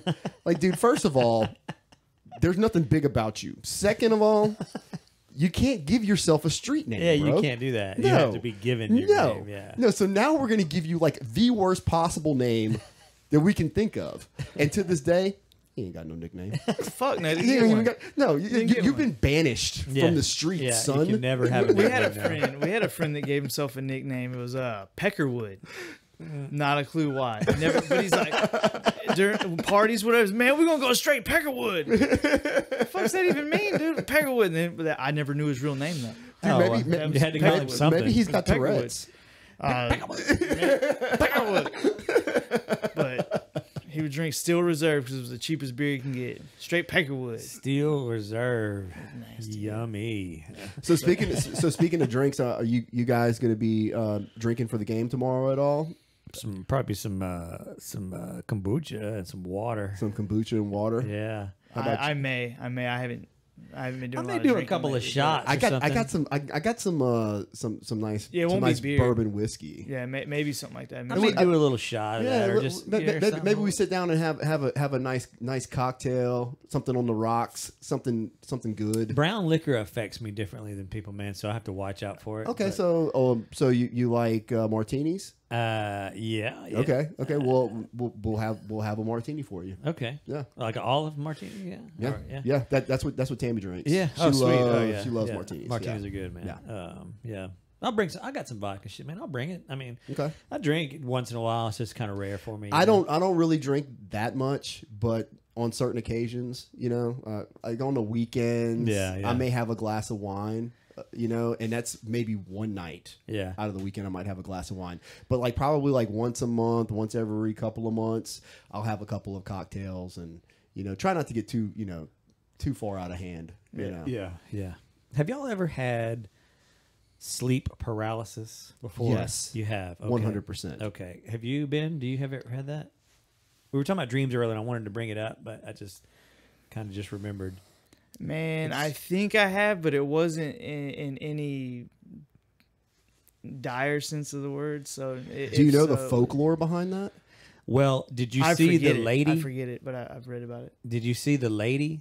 I've actually had it and seen the, like, if you Google sleep paralysis and click images, some of them are you're laying on the bed or whatever, and there's like a thing floating over you, like a menacing woman with her hand out. And that's what I fucking saw. A couple of times it's just like I'm laying there and I'm totally paralyzed, but I'm awake. Was it after? Did you see that after you saw the images of it? No, Or it was before. You saw this and then you went and researched it. Well, yeah, actually, somebody tagged me. Fuck that. Somebody tagged me in a Facebook article one time, and the picture in the article was pretty much what I saw one time. And then I Googled images. I know, it's fucking nuts, man. Well, it's like the people that see beings come into their room with the big eyes, Yeah. and the large heads, and that's something that across the board, Yeah, it's people like have been seeing that for as long as people have been recounting seeing things. Right, yeah. In There's their like rooms at cave night. paintings. Well, is that of, like, shaved? yeah. I mean, Yeah. is that shared? Though you know what I'm saying, did it actually happen to each individual without them knowing of the things, or is it just because suggestion? They start seeing it, you know, because that's the image that was put in their mind of these things. I think the possibilities for that are endless. Yes. Yeah, I don't know whether or not it was just because I was paralyzed and I was scared and I was having a weird dream, and then in between that waking up and you start imagining maybe like, have you ever seen the movie Mama? Have you ever seen that movie Yeah. Mama? That's kind of what the thing looked like. You know what I'm saying? Just this weird, crazy, Almost like a wraith. yes, kind of like a wraith, like a female wraith. That's a good way to describe it, actually. And it was like above me. And I remember, and it's so weird because half of you knows what's going on, half of you knows you're paralyzed, and the other half's like, what the fuck is going on? And I was trying to wake myself up, and I was literally, you're kind of awake, and you can't. Is that wind again? Yeah, man. Golly. And I was shaking. I was trying to wake myself up because you're paralyzed. And I moved, and I kind of got my hand, and it landed right here. It landed on my mouth or something. And then I started imagining that she had reached out and grabbed my face. But I knew it was my hand, but I could see her floating above me, too. It's like, what is going on? You know? It's fucking nuts, dude. With my experience, it's just, I'm in between, like, awake and asleep. I've had that before, too, yeah. And I just can't make myself get up. Like, I'm trying to get up. I can open my eyes in the room. The room is dark. I don't necessarily see any beings, but I'm paralyzed and unable to move. And I feel like something is sitting on top of me in a way that, like Big Justin or something, just like holding you inside down. control, just I'm not getting up. Like, and I can't move my limbs. Yeah. I can't. So I've experienced it in that sense, but Yeah. not the. And I have too. I've seen the thing, and I've just been like falling asleep, laying on the couch watching TV, and you kind of come out of it, and you're like, okay, I hear the TV, but I can't fucking move. Yeah. It takes you to have to be like, "Ah!" You have to wake up. That's really what I have to, because I talked to somebody once before, and I was like, do you get that? And I said, yeah. And they were like, man, what do you do? And they were like, I just lay there till I go back to sleep. It's like, how the fuck do you lay there knowing you're paralyzed? I can't do that. I have to start moving. I have to make freaks me myself out. move. Yeah. So Well, now talking about the wraith things, this happened to me the other night, and it's a recurring thing that's happened to me throughout the years. But so in my room, where I'm at now, I've got my bed. If away from the bed is the door into the room, so there's a corner there, and then there's the closet in another corner, and my daughter's bed's over here. So I'm sleeping. I usually sleep with my son beside me against the wall, and then I'm here, and then my daughter's in her bed. I don't remember having a dream before this evening, but I remember as I was coming into this, what I'm going to call this reality, just because it's not a dream state, I saw this large, it wasn't bulbous, but it was a large figure floating there. And I didn't know if I felt I was in danger. We were in danger. yeah. And I thought this was a dream at first. And it felt like it was going down for either my daughter or me. And I thought it was my daughter. So I'm tear the covers off. And before I tear the covers off, I see a smaller one in this corner coming. It was darker, though. This one was a lighter color. It wasn't bright by any means, but it was lighter color. And this one was more of a shadowish. And it started moving. But this one was the threat. And I throw the covers off and start kicking my foot at it, kicking my foot. And this is really happening. I'm really kicking, You're yelling. totally awake. Yelling. Well, at this point, I wake up saying, no, kicking at it, thinking it's going to get my daughter. My daughter sits up and what's wrong, Daddy? I'm like, no. Nothing. Nothing. You okay, Daddy? We're good.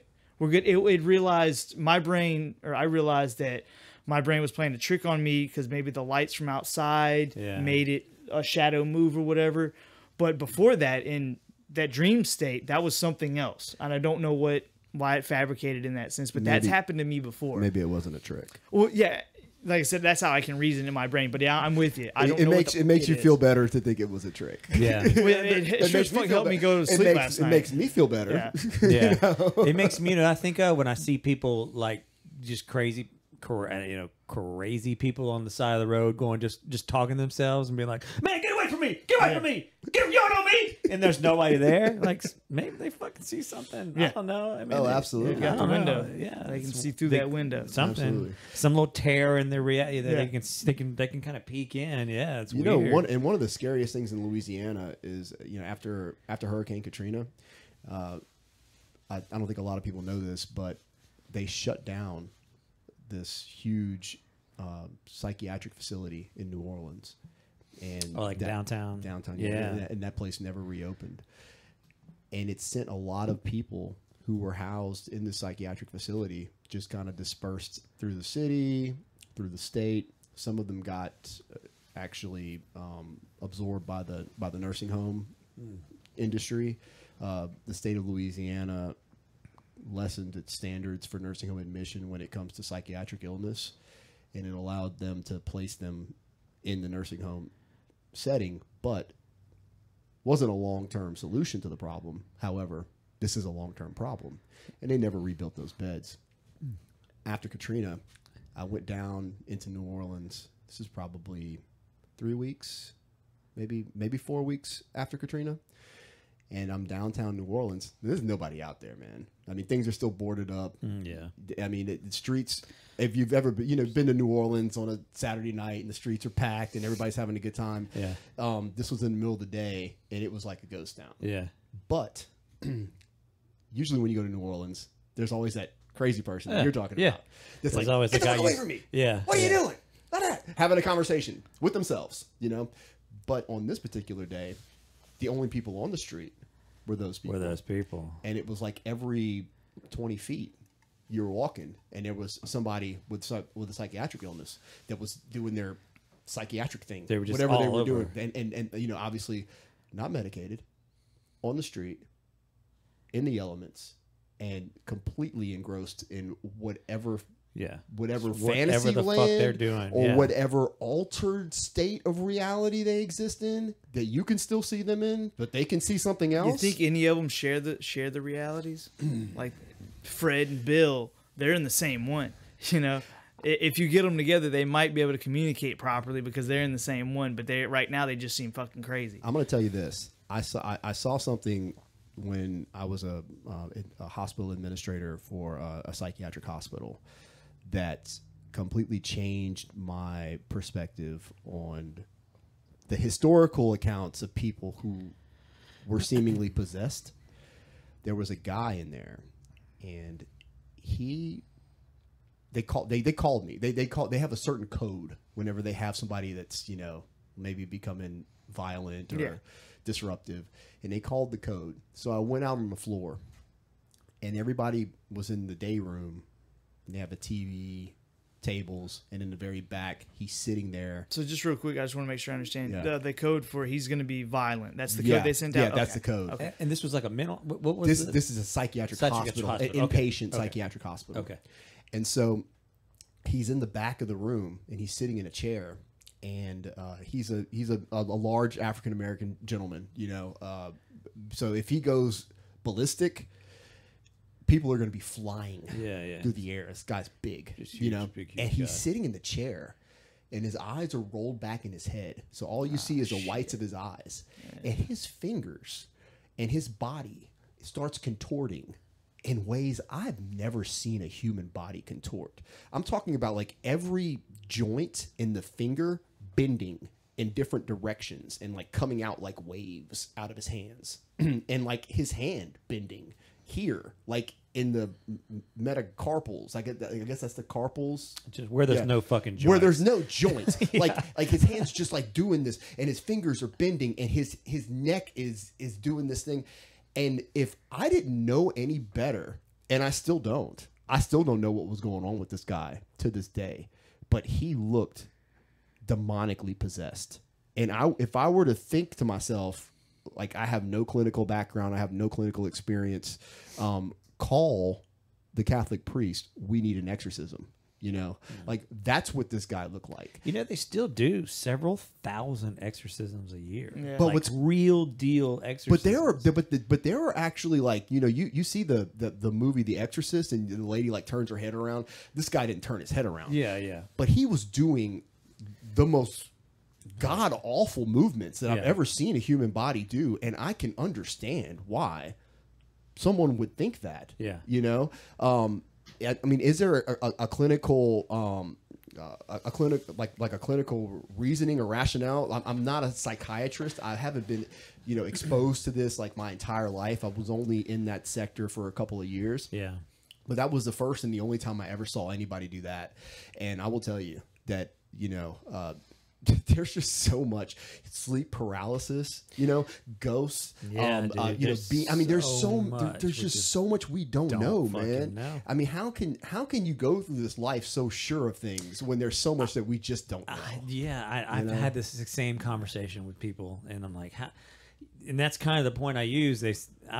One particular person, they were saying, I know that you this, and this. And I was like, how do you know that, You man? know that, yeah. How do you fucking know that? Good for you. I mean, yeah, I mean, you're a better man than me because How's that I don't feel? I don't know that. You You know, just I mark mean, that off the Yeah, list. You yeah, know. yeah. the only thing I know. Case closed. Yeah, done with that. Got that part out. Anymore ever again. That mystery of life is totally Fucking good solved. for Yeah. you. Lee Harvey Oswald was a single shooter. Yeah. You know, case closed. Yeah, the only thing I know is that I don't know everything, and that's Right. kind of that's- I feel like I don't know shit well, half the time. that's- Yeah, man. cool. I'm good to Maybe I like don't know latch on and anything. be able to explain certain things every once in a while. I feel completely dumb sometimes, man. But was there ever a point for you guys where, you know, you had that realization that like, wow, have you always been, because I see you guys are obviously very thirsty for knowledge, self-reflection, becoming a better person. I feel like this whole experience, we're on a quest right now. Oh yeah. We're searching for answers with each other, within ourselves. Have you guys always been that way? I've been maybe for a while. I don't know. I'm trying to think when I was young. I couldn't honestly say. Yeah, I don't know. Just because, you know, it's interesting. You speak to some people and they say, you know, I remember being 5 years old and questioning this, and being 7 years old and questioning this, and this. And I just don't think I was that big. Not that I am now by any stretch, but I don't think I was a big thinker back then. Like some people, like I said, maybe they're lying, maybe they're exaggerating. I don't know. But I have to take people at their word. So if they were able to say, well, why is this, and this at 5 years old? Cool. I don't remember anything like that when I was young. Yeah, I've heard. I know about what you mean. trying to break stuff down I remember playing with stuff, but I would like. I think it's weird because you said this. We were talking the other day. You said something about like having like an engineering brain or like a chemist brain or something. You definitely have an engineering brain. When I was a kid, that's what I would remember. I would like take a tape recorder apart and be like, "Oh, how does this work?" I never could put it back together. That's of course, but I would like, you know, I remember I had an oscillating fan, and I got obsessed with it because the fan would move, and I had to figure out how that works. So I did like take the cover off, and I saw the motor and like the gear and the worm gear and all that stuff that would make it do it, and put it back together. And I got obsessed with like connecting things to the fan and running pulleys around the house so that like a door in the kitchen would like move, you know, with the fan oscillating. And That's I was cool. always trying to scare my mom or whatever with it, you know what I mean? I'd like run some string somewhere and, you know, and try to make something move with the fan. I don't know why I used the fan. I guess it was just like it was there and it worked.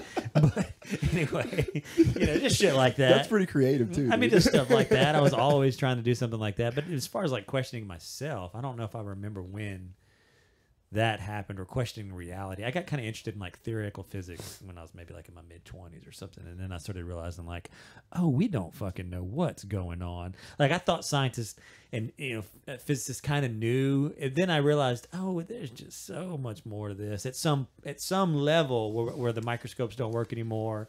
And we can't use light to cut chips, so we're talking about quantum computer and stuff and all that. And I remember thinking like, okay, they don't fucking know what's going on. And that kind of spurred me on to I don't know what's going on either. These people don't know what's going on. And I can't even, another thing I thought I had was when I realized that like people who were so far more intelligent than I probably will ever be, even if I went to school and worked in the fields and all that, they're still just geniuses and they don't fucking know what's going on. So, well, that's it for me. I'm Yeah, never going to figure it. anything out, you know, but I guess I'll just talk about it, you know what I mean? yeah. So and that's why I realize when people, like we were talking a minute ago, and people say like, I know this is the way it is, you know, you're insulting God or whatever. I'm like, you're speaking for God, dude. Right. Come on. Right. You're Right. speaking whatever. I don't know. You don't know. You think you know, but you don't know. It's like they're almost scared to question the very thing that they've been taught Well, it's their scary. whole lives. Yeah. You know. Yeah. And what would happen if you moved out of that paradigm and entered into this realm of the unknown? Well, I think for some of them, it's admitting that this is not concrete may you may have to admit that these larger beliefs in your life, these larger things aren't concrete, and that's scary as shit because you don't think about them anymore. Not you, but these person, they don't think about them anymore, and that's a good thing. That's solid in their life, so they can focus on their bad relationship or whatever it is they're doing. They don't have to think about, is God real or is this or that.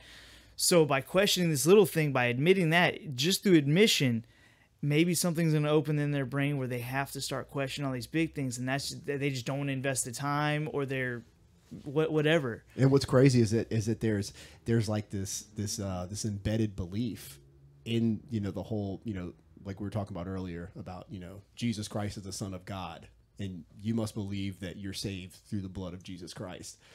And then the next thing is, don't question it. Yeah, don't question it. Well, I mean, so it ends here. So this is it. This is it.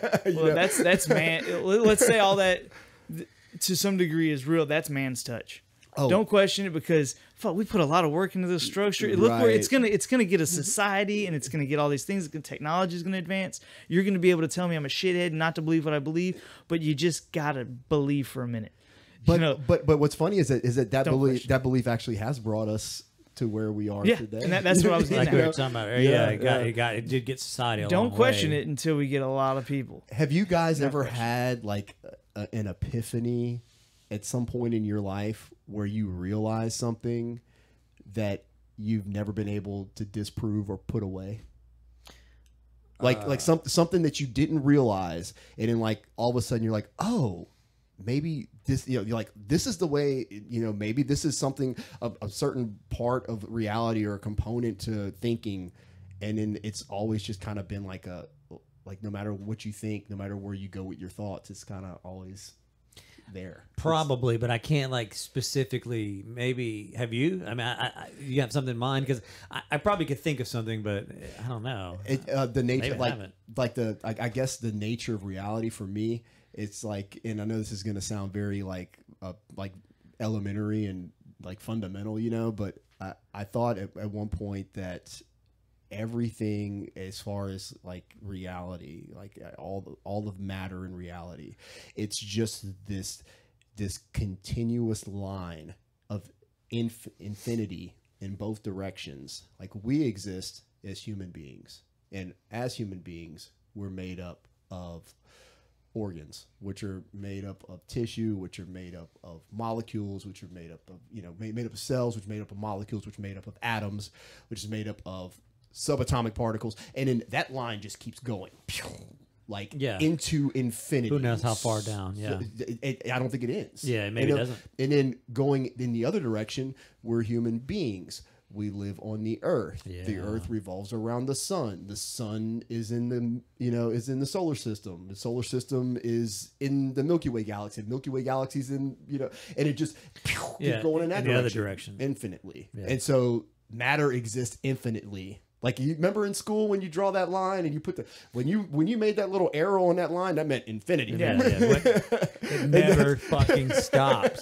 Either way. And that's how matter exists. Yeah. You know, I mean, and when I had that thought, it's like I thought to myself, like, oh wow, well maybe that's true. Maybe that's it. You know, and then I saw Men in Black.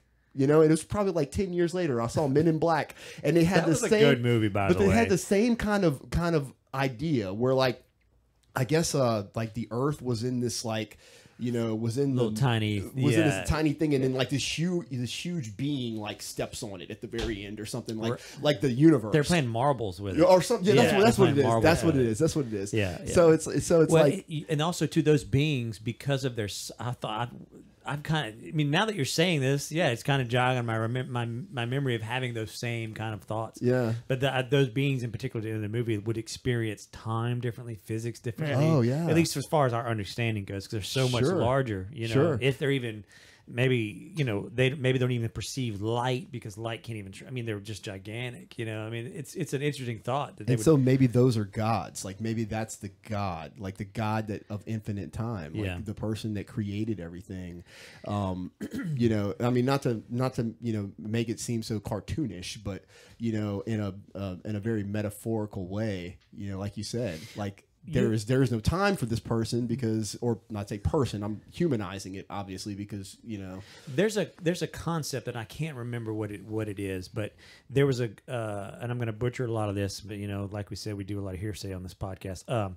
There was I think he was a Greek philosopher, and they were talking when they started talking about matter and nature of reality. What are things made of? There was something called the arrow, where he asked a question in this they were doing these sophist type emporiums where they would sit and talk and try to basically podcast without microphones and stuff, try to figure out reality and what makes you. He said, if I shoot an arrow at that target over there, will it? Because somebody said something about infinite being, this everything, does nothing ever exist. And he said, well, if I shoot an arrow at that target over there, does it reach the target? And the guy said, well, yeah, of course. And he said, well, then maybe matter. This is where they started talking about atoms and stuff like that. He said maybe matter is quantified, but it's just very tiny. Because if everything is infinite, I could never reach the target. Why would it hit the target? You know what I mean? That was kind of his idea, but they didn't talk about extra dimensions or anything like that. And I can remember being a kid before I knew about this. I was sitting in second grade, maybe third grade class, and the teacher was doing some bullshit on this, we had to write notes and we just copied it all day long or whatever. And I started thinking about, there was the carpet had this tile pattern, squares. And I remember thinking there's 72 tiles across the floor. And I was like, okay, so half of that's this and half of that's this. And then I remember thinking, well, half of that's that and half of that's that. Could you ever half? You know what I mean? I remember it was the first time I thought about infinity. I remember thinking wow, you could never, if you just keep halving it, you'd never go back you could never reach the wall again. And then I thought, could you? Is there the smallest thing ever? What's the smallest thing ever? Maybe it was the first time I ever kind of was interested in, particle physics or something. Maybe that's why I like it so much, even though I can't do any of it. Right. You know what I mean? But I think it's interesting, and I remember having that thought. Yeah. And of course to come to find out that Greek philosophers had that thought 1,000 years ago. Yeah. And it's kind of it's a physical concept, mathematical concept that there's, but into the eye is basically what it is, or into the half eye or whatever, you know what I mean? Where there's just, there's never ending, I don't know. I just thought it was interesting. And it's awesome that the abstract ideas of people sitting around in a cave can now be expressed mathematically through equations. Yeah. You can prove it, through a very mathematical way. Yeah, I heard somebody say something the other day on a podcast, and it was mathematics it's always existed. They were saying the reason we can use math to try to figure out the nature of reality is because it's always been that way. We're just in other words, nature is kind of built that way on a lot of levels. We just all of a sudden we're oh, math. Yeah, that's what it is. Figured out its language. Yes, it's a language kind of. Yeah. So I don't know. Have you listened to Eric Weinstein? Not much, other than Joe Rogan's podcast. But did you listen to the latest one that he did with Joe Rogan? I don't think so. You would love it because you would like it. Because you probably actually understand a lot of the mathematical concepts. Yeah, I kept having to pause, rewind, back up. Oh fuck! But I'm sitting here driving. Really, I may have heard some of it, but Ben, even if I pause it and rewind it, and I Google it didn't help. I'm still just I have no idea. It doesn't help at all. But yeah, it was very good. It was a good one. It was. Did you listen to Sir Roger Penrose? That one was pretty good too. He talked about conscious. I thought they were going to talk about consciousness more and what consciousness was from his point of view, but they didn't talk about it as much as I'd hoped. But it was still good. I'm going to sound like such an asshole, but I just can't get past the British accent. Oh, dude! Like I said, one of those other. Some people love that shit. One of those other people in my head. They're British and they have accents. A lot of women like British accents come out whenever I argue with myself or talk to myself. Sometimes it's in other accents. Maybe they're terrible, but no it's shit. All personality kind of. Exactly. There's some other personalities in there that are just British or Irish or Scottish or whatever the fuck they are. Australian. What the fuck are you doing, Ben? But you never do that. Another accent. Another accent. Yourself, this other accent comes out, dude. It just feels right. I just talk. I probably have 24 different personalities or people that I personify. I think we all develop multiple personalities as kids. Well, I do it to socialize. I do it as a joke to myself. But yeah, I think on a real level, playing the game. Earlier, we were talking about playing the game. You ever listen to your kid? At night, you have the monitor on, and they're sitting there talking. That's how they learn to talk to themselves at night by themselves. They're just repeating maybe what you said, dad, dad, dad, dad. And they're learning, they're figuring out, okay, he said this too, not thinking of it in that terms, but not saying daddy, walk, daddy. And they'll start going back and forth. It sounds like they're having a conversation. I think they're developing on some level another personality to conversate with to get better at it, because they know they need to get better at socializing so they can communicate, because they get frustrated when I say, bah, what, and then daddy doesn't know what it is, and I just get fucking mad. So they're figuring out, they make this other personality so they can figure out language, so they can figure out socialization, so they can get their fucking bottle when they want it. That's interesting. Yeah. And so, and then that just develops into way more personalities than we need. And you can, you're communicating More than with 6 yourself. is too many. You're communicating with yourself even before there's a language to I gotta go piss. go ahead, man. Do it, man. You, either way, man, you can go inside or whatever. I left the door unlocked. Whichever one to do. But you know, like you know, I got like the very crude Italian mafia guy. Get the fuck out of here! Get the fuck, Vinny! Get the fuck out of here! You know, like I don't really have any. Well, I don't know if I do or not. I used to. I probably I don't used have to. accents. I But think I used to do it a lot more when I was younger. Yeah. I think in my old age, I've just become probably jaded and cynical and less fun. maybe. You know? Man, you were talking about the people in the psychiatric units earlier, and you mentioned New Orleans, and I wanted to tell you this story. I was at me and my girlfriend went to the French Quarter probably like 3-ish, 4 years ago, something like that.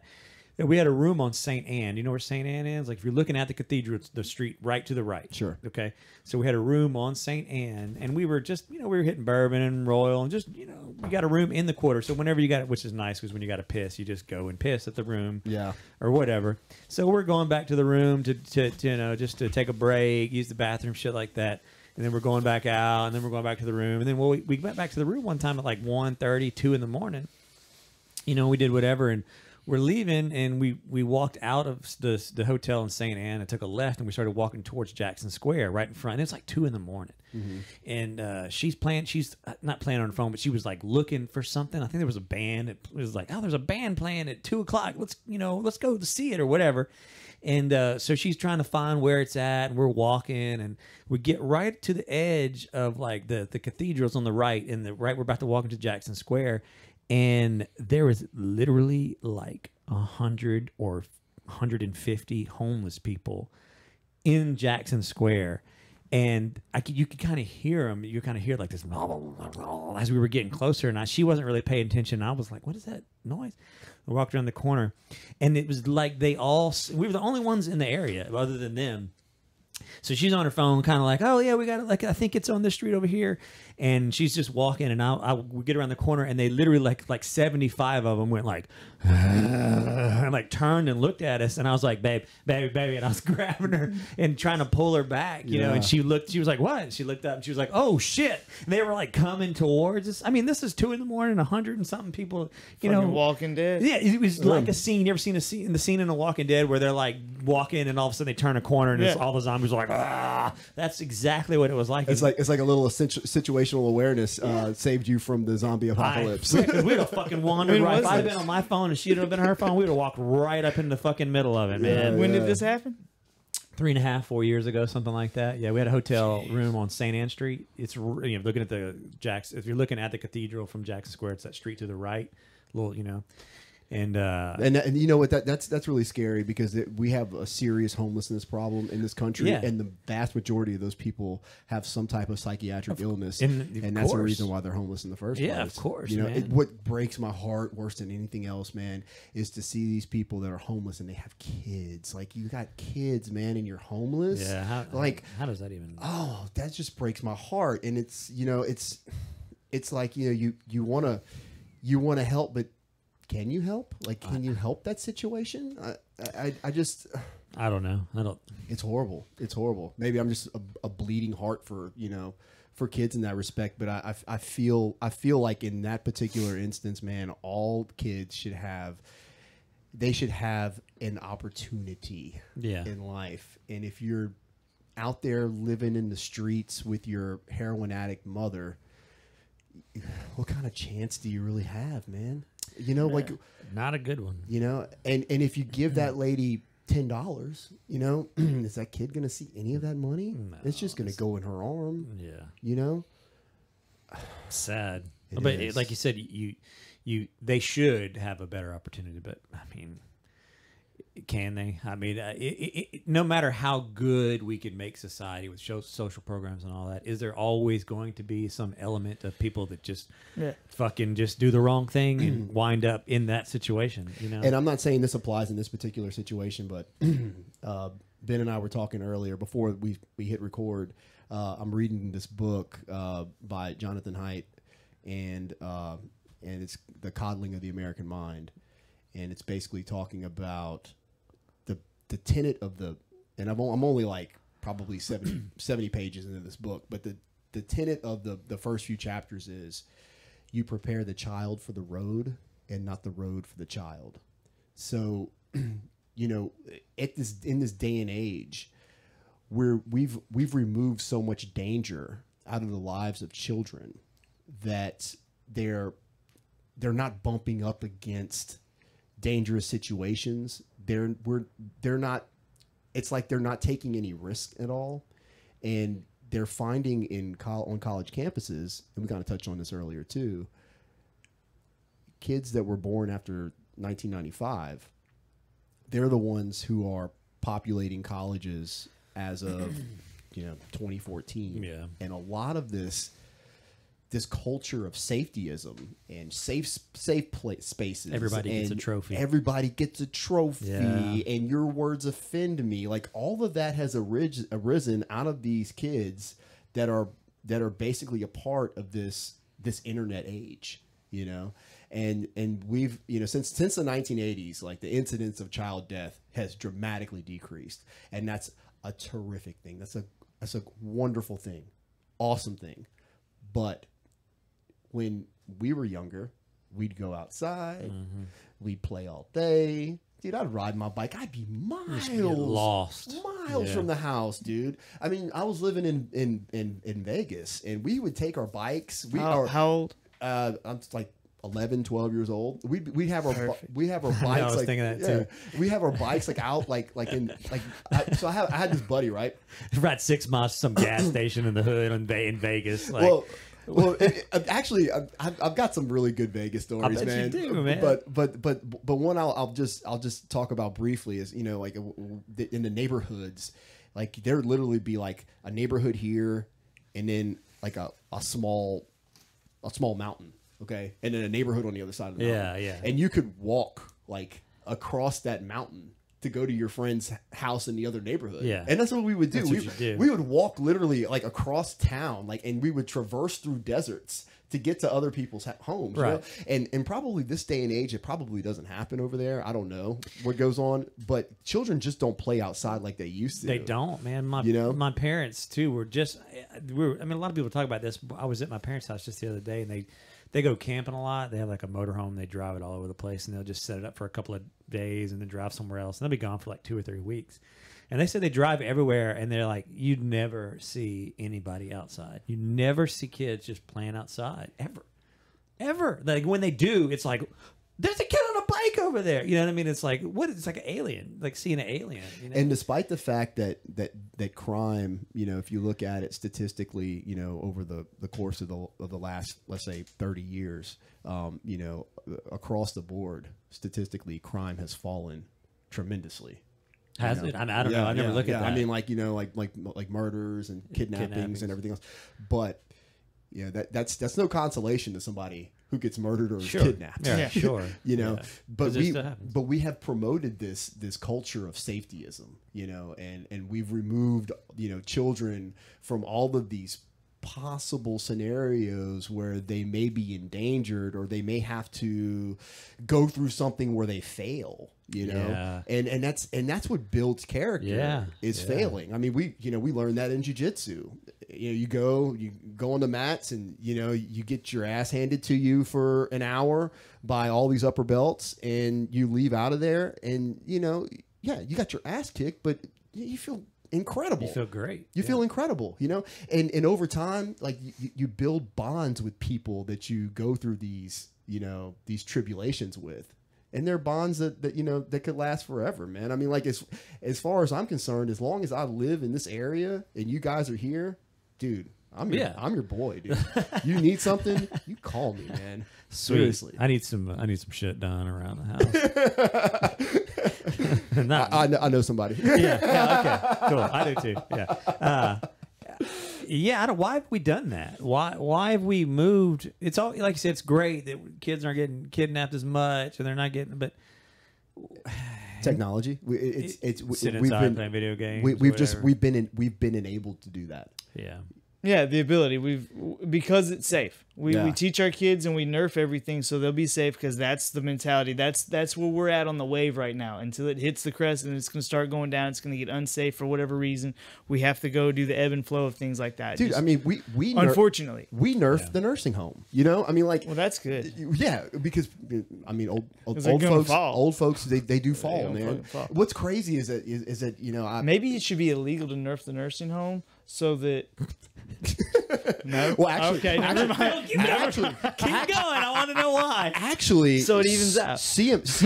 Actually, CMS increase the chances of getting rid of them. Like the central government agency that provides regulatory guidance and really enforcement for nursing home standards.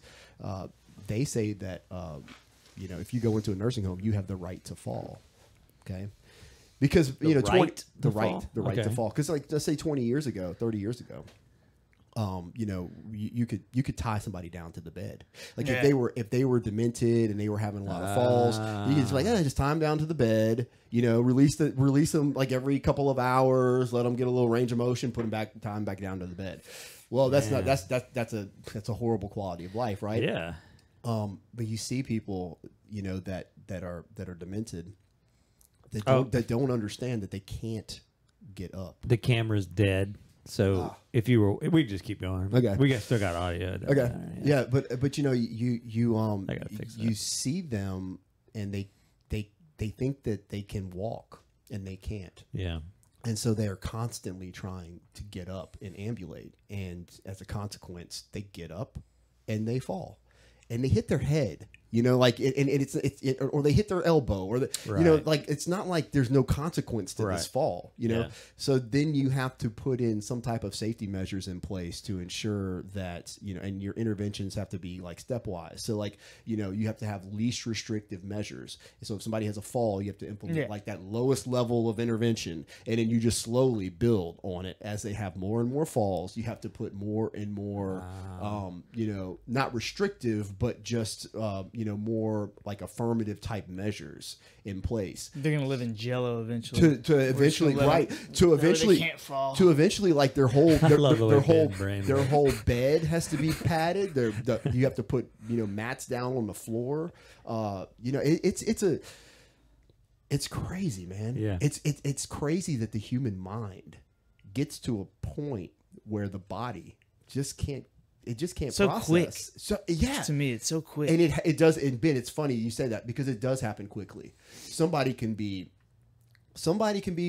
I'm not going to say just fine, but they can be elderly and they can, you know, have some confusion, but, you know, they'll have a series of events where they take this downward turn, and you see it day in and day out. It's depressing to think about it because, like, I know my parents know people and stuff, and they're that age where some of their friends have started to show some signs like Alzheimer's and stuff. Right. And they're like, they're at that weird point where like they're waiting on it. Well, no, they know that it's starting to happen, but they still are kind of lucid as well. So it's like, yeah, I think I saw little Jenny when she was 4 walking down the hall earlier today, but I know that I didn't see her walking down the hall. Yeah. You know, like that kind of shit. Yeah. You know, and they'll forget something. You know, where's my hat at? Where's my hat at? You don't. And then their wife's like, you don't wear a hat ever. Right. Known you for 45 years, you've never worn a hat. Right. Wait a minute, you're right. I don't wear a hat. And then they're depressed about it because it's like, yeah, why did I don't wear hats. I don't. That's. It just they see the deterioration of their own mind, and it's, man, I hope. I would rather be lucid and sharp as a tack, like right up till the fucking end, than lose it. You know, that's sad. Forget everybody you know. There was a there was a lady. This is when I first started in nursing homes back in like 2004. There was a lady that her family, they were they were so distraught, they couldn't take care of her anymore, and if we weren't willing to accept her, they told us this. They were literally going to leave her on the steps of a church because they just couldn't do it anymore. And financially or mentally, or they probably a little bit of all that. Mentally for sure, Yeah. physically Done. and mentally. They just couldn't take care of this lady. They just didn't have the facility. They didn't have the faculties to do it. Yeah. And this lady required intensive care. Yeah. She came to us. We had a dementia unit. Dementia units are typically lockdown units where it's a very controlled environment, small space, locked doors, so they can't get out, wander away. She was back there on the locked unit. She'd been with us for a couple of weeks, and she was a problem patient. I was in my office, and the staff came in there, and they said, you've got to come down here. So I went down there, through the locked doors, walk in the room. This lady's on the floor, and she had smeared feces all over the wall. And she was on the floor, crawling around, and she looks at me, and she has her hand in her ass, and she's pulling BM out. And I'll never forget this. Her eyes were just empty. There's nobody home. Yeah. Her soul has to be gone. Okay. Now, this is a woman who was a Sunday school teacher and a very respectable lady. And she would sit in a jerry chair and just, a jerry chair is like a reclining chair for the elderly. And she would masturbate in public and just yell profanities, something that she probably never did in her life. Yeah. Anyway, so she's on the floor and she looks at me and she's got this look in her eyes and she says, "Bring me a spoon! Bring me a spoon!" As she's pulling shit out of her ass. Brother, let me tell you something. I don't even know how to respond to this, man. I'm at a loss. Dude, let me tell you something. I'm like, when I saw, I never really knew how far dementia could go. that's bad. Yeah. And this is just one person out of millions of Americans that are affected by this. Right. This is the quiet epidemic, and this is the thing that everybody eventually has to deal with if they live long enough. And we had a resident die this week, and one of the things that I actually did was I realized, because we were sitting in the meeting, and we go over we go over things, and one of the things that we go over is like deaths, and this lady, she'd been with us for many years, and she died in the hospital. And I wondered, like, was anybody there for her? And the room, and I've got some great nurses that work for me. I've got some great people that work for me, but they're medical workers, man. They deal with this day in and day out, and sometimes they just and it's no fault of their own. They just gloss over things. Like, it's like, okay, well, another dead person, Yeah. and then you move it, and every day. then you're moving it along. And so I went home that night and I reflected on it, and I thought, like, did she have anybody there with her? Did she have any family there with her? And it broke my heart to think that she died alone. She used to come to my office, and this little lady was a nursing home administrator when she was younger. Oh, and really? She would come to my office, and she would basically check up on me, make sure I was doing my job. and one thing that's a common theme with these people, a lot of them, they just want to get out. They just want to leave the nursing home. They just want to get out. They want to leave. She had just like, see that little red car out there? And there's no red car out there. Like, look at that little red car out there. That's my car. I'm ready to go. Yeah. Get in my car and go. You can't go. This is where you are. And they just want to leave. And when they die, man, they finally get to go. Yeah. And I thought to myself, like, I said this in the meeting too. I said, I hope that that little red car is waiting for her. Yeah, man. But it's so sad because life is a lonely journey, but death, dude, it's the last lonely thing you experience. Well, I think sometimes, are we morally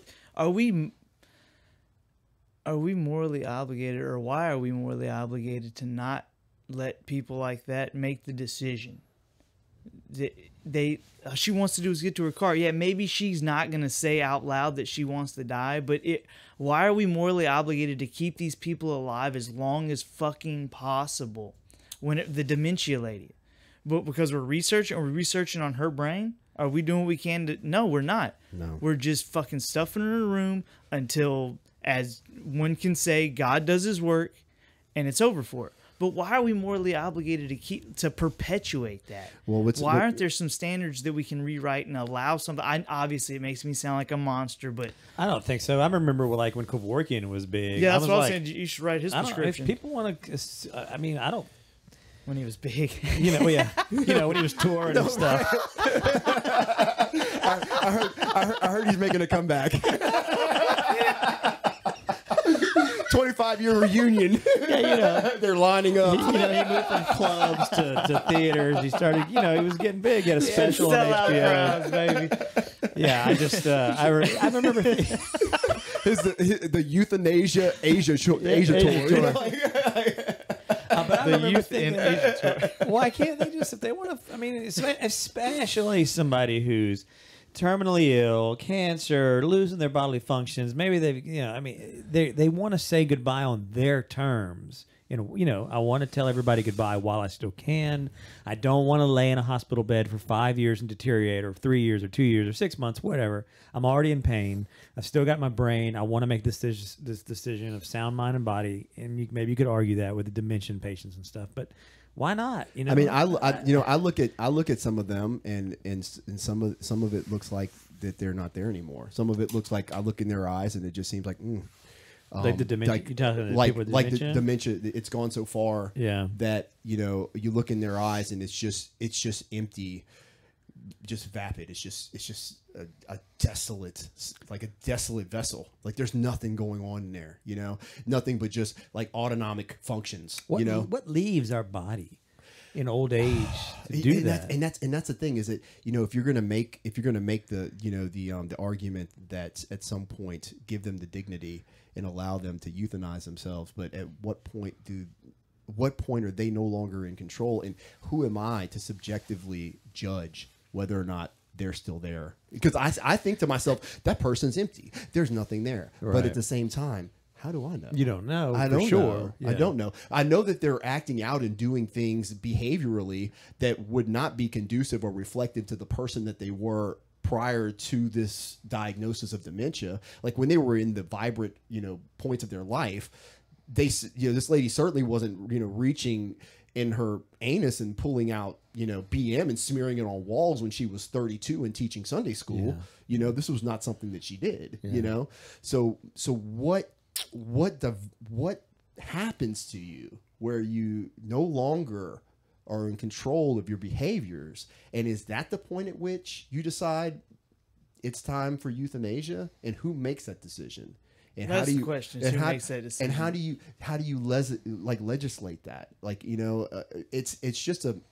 it's just such a slippery slope, because then you start defining, parameters, or you defining, there has to be a certain point, a definable point. Well, then that's when a lot of doors get open. And then things go to court, and then that point gets pushed back a little more, and then I mean, it's almost like communism. It's exactly like communism. It's sorely green. Yeah. You gotta feed these people. Yeah. Soylent Green is people. Yeah, exactly. I've been waiting on that movie to be remade too. Yeah, we were talking about that last time. Remaking. Trying to figure out who's going to play Charlton You Heston. said Josh Brolin. I think that's Josh perfect, Brolin would be man. a good one. I think he's great for that. He's awesome for that. Yeah. When is that period where? But like you said, the deeper question is, or maybe it's not. I don't know. But why are we morally responsible to keep these people in some type of standard of living? They're fed 3 times a day, got a bed to sleep in, house them. Why? I mean, are we not? Why are we? what is there another system? I mean, I don't know. And the scary thing is that this population of people is looking to triple by the year the boomers 2050. Yeah, boomers. Remember, I think I You sent mean the world population, or no, just the population of 65 and older. Okay, the age group. This population that's predisposed to dementia and all that stuff. Yeah. Did I send you that article about how they're using smart homes integrated with with like certain smart technologies to keep people who have dementia in their homes longer instead of having to send them to nursing homes? Yeah. I've read about that as well. Cool though. Yeah. I don't think you did, but just trying to use basically AI and smart technology to keep people living in their home environment prior to having to institutionalize them in a nursing home, because obviously everybody if they had the choice they wouldn't go in. Well, I guess some people would go to a nursing home. Well, it's social, and that's one of the biggest things they miss, and that's why they want to go out. They want to go out and they want to feel functional. Right. They want to feel useful, because you find kids, you find young adults that they just don't feel purposeful. Right. And most of these old people that I've dealt with, old people, but like grandmas and stuff, I'll go sit with them. Like their grandkids won't sit with them for whatever reason, and you just sit and talk to them, and you can see they feel when you leave, they feel functional again, at least for a moment. They just want to socialize. Right. And then if they can't get out, that's why they would much rather go live in a fucking home, because at least they'll still see people and they can bitch at them all day if they want. Yeah. That's one of the reasons they have that. That's one of the reasons why I love my job, because I get to sit down and listen to stories that a lot of these people have. And these are stories that came about through experience. These are stories that weren't just orchestrated out of the corners of their mind. They weren't just like some type of unfounded theory that they came up with in some academic institution. Like this person went through something, and they're trying to share that the root of the knowledge, the fundamental essence of the thing that they learned. They're trying to pass that on to you. And how many people pass by them in the day, and they're there holding this knowledge, and we're not tapping into it. And so taking that time to just sit down and talk to them, hey, how's it going? How are you doing? Touching them on the shoulder, like giving them that contact, giving them, and not just not just going through the motions, but like truly, sometimes it makes me emotional. I'm probably soft-hearted. I know I'm soft-hearted, but like sometimes I get emotional about it, I feel like, there are times when I walk away and I'm like, this is why I'm doing this. Yeah. I'm like, maybe I don't feel like I'm making a difference, but maybe I am, I think you probably are. And so, like Ben was saying, just sit down and talk to somebody for a few minutes could just turn their whole month around, or even if it's just a couple of minutes, like, oh, that was a nice young man. Ben, dude, look, listen, if you ever want to come to the nursing home and talk to these people, seriously, brother, like, they would love to have I know they did. Babyface Ben out there. Because let me tell you something. These little ladies, they might be old, bro, but they still got their vision, dog. I'll wear my crow cops. They would appreciate that. Yeah. Oh well. Yeah. Yeah, it's one of them things. Yeah. I'm seeing Ben like, hey, what's going on, Beth? Or what's her old name? I don't know. It's an old Beatrice. There you go. Yeah. Glennis. He's thought about it. Oh man. Well, I think it's interesting that you could admit that your heart awesome. is that soft. Yeah. And that it does touch you. That's a sign of emotional maturity, and just a little sprinkle of spirituality. That's good. I think it's great. Yeah. If you're going to be in that line of work, well, it's good. It's good to be connected to it in some way. Absolutely. You're probably way more fulfilled than most people when they talk about their job. You do drown in the regulations and in that whole process, and it can be very demoralizing when you feel like you do so many things right, and then they come in, like the regulatory agency comes in and they harp on this one thing where you're not a batting 1,000 on it. You missed this one deal, this one little detail, and they're gonna beat you up for that. But you did 999 things right. Yeah. And that's and at the end of the day, like that's what goes into the record. It's not all of these things that you're doing, that are positive. Nobody ever remembers what you did no, right. You go to the public reporting site, and what are they reporting? All the things you didn't do, right? And that's a shame, and that's just a part of the business. It's a part of life, man. And sometimes and the only reason those things that you didn't do exist is because there's 1,000 things you have to do, right? So you have to allocate resources, you have to figure out budgets, you have to hire the right people, everybody has the right attitude, you have to constantly be concerned with lawsuits and regulation and the state coming in for checkpoint. I mean, you can't do everything. Right. You just simply can't. Yeah. It's almost like it's designed that you're going to fuck up a few things. Sure. Because you just can't do it all. Yeah. I don't know. It's just that sees as an outsider anyway. But it is rewarding, and there are a lot of people out there that do need help, man. Oh, yeah. And the need to help these people, like this population of people that are going to be turning this age. This industry's not going anywhere, No. There's a lot of boomers out there. Yeah, and there may be technologies that allow these, like we talked about earlier, that allow them to stay in their home. Yeah, I saw an article one time that was talking about exactly what you're saying. They were thinking that one of the things that, imagine like a Roomba type robot with it was just 3 or 4 feet tall with a face. Like a digital screen that could do, happy faces and talk and all that, and just to kind of follow you around. You wear a little thing on your waist, or you could even see you or whatever. And, how you doing today, Beatrice? You doing okay? Yeah. Did you don't forget? You need to whatever have a little Johnny's coming over. He's remind him to bring you some eggs, or whatever. Yeah. And just kind of talk to you all day long. And even though it's an artificial intelligence, it's something to talk to and interact with. Yeah. Is artificial intelligence going to get Alzheimer's disease? I wonder if that happened. Well, I was thinking earlier what they would think, what AI would think about the older community, the geriatric community. If it comes to, and it starts, getting the lay of the land, it sees these kids, and it understands all this, obviously, but I wonder what if it would have an opinion of us keeping these people alive, because clearly, it runs its algorithm. This thing is useless. Yeah. It's not serving your purpose, but what's the point of keeping it alive? And how would it go about addressing that? One of the things that I feel like, AI just hasn't hit yet, and because we have such a hard time with it ourselves, is discernment. I sent you that article about the golf ball teapot, right? Yeah. So for sure, dude, you're gonna have to send me some fucking articles, man. We're on the group. Hey, look, we're on the group. Yeah, we're doing the group. We're doing a group now. Ben, I didn't even have your number until like 2 days ago. Yeah, man. I realized that. Yeah. So well, okay then, Ben.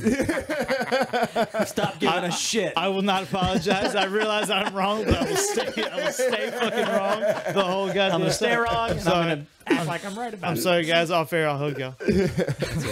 Yeah, but I think the biggest problem for AI right now is discernment. But I think that's something that's built into it because human beings have a problem with discernment. We do. We have a problem with a lot of things, and I actually was thinking. We're designing a lot of AI systems off of the way we act, the way our neural networks work, and we're trying to get those. We have a blueprint sort of. We have this brain. We can accomplish things and think critically and think logically about things. Can we write a computer program to simulate that? But at some point, we don't really know.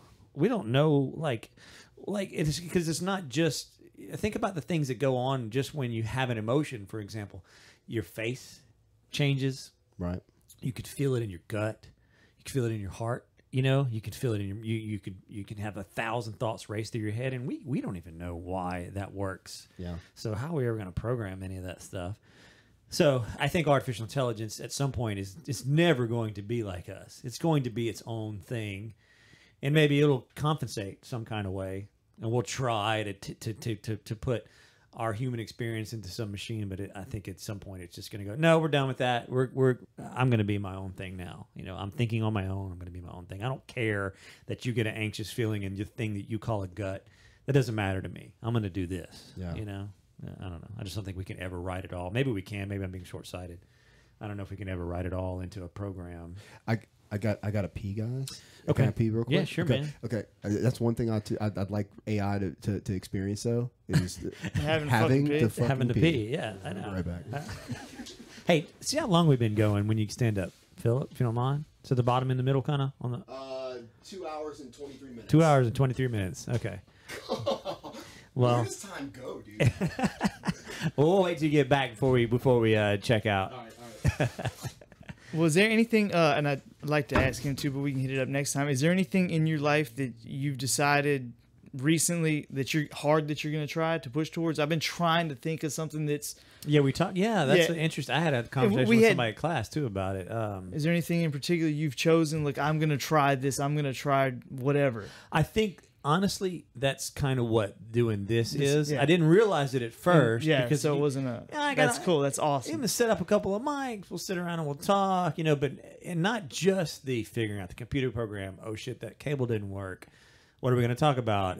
Organizing a time we can all get together. It's become, and then sitting here and talking and giving each other time and really using your brain and trying to come up with topics and read on the outside. It's become a challenge in a way. And I mean, starting the channel, figuring out how to upload the videos, and then getting feedback and comments. Like I've realized, like, wow, okay, actually doing this thing, it's nothing. I mean, like you said, there's a 16-year-old girl that that's got 100,000 followers. So it's not like it's super complicated, but it is. It's for you. It's for me, and it's a challenge, and that's kind of what I'm doing. That's awesome.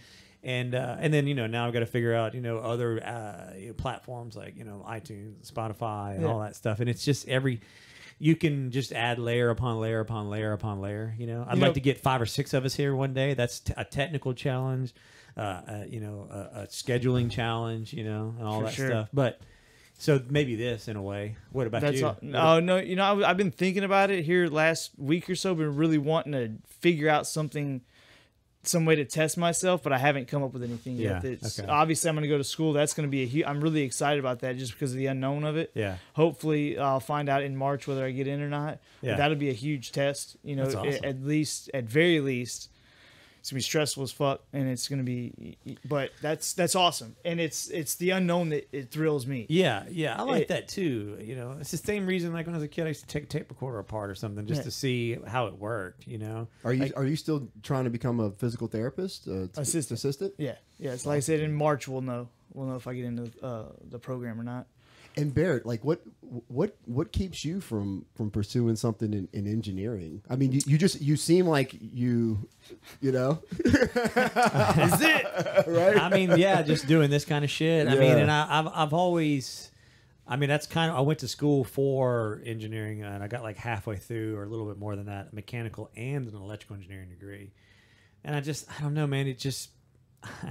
There's also a big draw to work for myself. I mean, I like, and I don't think I have the. And you're very successful at that too. So I don't know about very successful, but I mean, I'm not hungry. I'd say you're very successful. Well, thank you. I appreciate that. Yeah. I mean, I'm not hungry. You know what I mean? That's how I gauge it. We talked about this a little bit last time. I've made more money and I've been less happy, and I've made less money and been happy. So I'm at this place where, whatever. I mean, money to everybody's different. Like how much you need to be happy. When you have money, it's easy to say that money doesn't matter.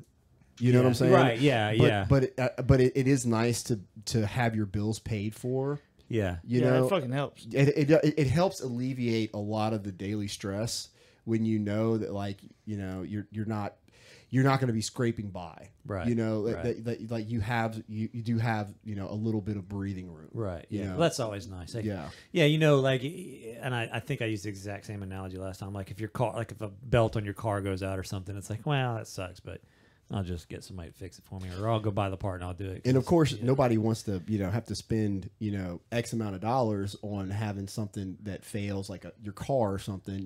Nobody wants to have to spend that money. No. But at least whenever the money is there to spend, you can at least fix that problem and keep it moving. Yeah. Some people get stuck there. Yeah. And then they're stuck. And that's a huge. Yeah. That's a huge amount of stress for sure for them to deal with. For sure, absolutely. You ever seen the movie Blow with Johnny Depp? It's been a while, but yeah, I've seen it. You know what I'm talking about? You've seen it. There's a scene in there where Johnny Depp's character is young, I don't remember what's going on, but his dad is trying to do something with the business or whatever. His dad works in construction or something like that, and he goes to the bank or something. They don't give him the loan or whatever, and he's walking out. And he's like, what are you going to do? And he's like, let me tell you something, man. Money, it's not real. One day, you never think you're going to be as good as you are, and I don't remember. I'm going to butcher this thing, but it's something like, when you're down, you never think you're going to be up again. And when you're up, you never think you're going to be down again. And let me tell you what, that shit changes and can change like that. You know what I mean? Yep, absolutely. You just got to figure it out, you know? So I just thought it was a neat take, because you never think you're going to be, when you get successful, you never think this could just go away, but it can. Oh, absolutely. And then when you're 100%, when you don't know how you're going to feed yourself, you're thinking, I'm never going to be anything. But that's not true. You could, I don't know. Just kind of an interesting. I just like that part. The kid says something like, "Yeah, you tell that to mom," and he's like, "Yeah, well, that's a little different. We'll see." I don't know. Yeah, she's a woman, so we'll see how that works. But yeah, what about? We were talking about challenging ours. Ben asked me.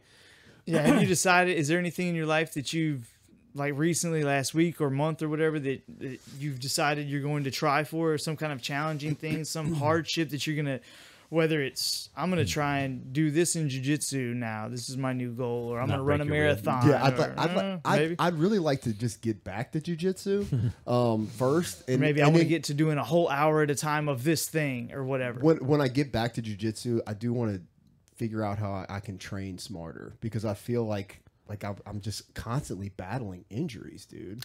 Ben had a good thing. Was it you that said that? Somebody said it. I don't remember who said it. I don't think it was you. Phillip. He's smarter than me. No. I was telling. Now, when it comes to this subject, who was it?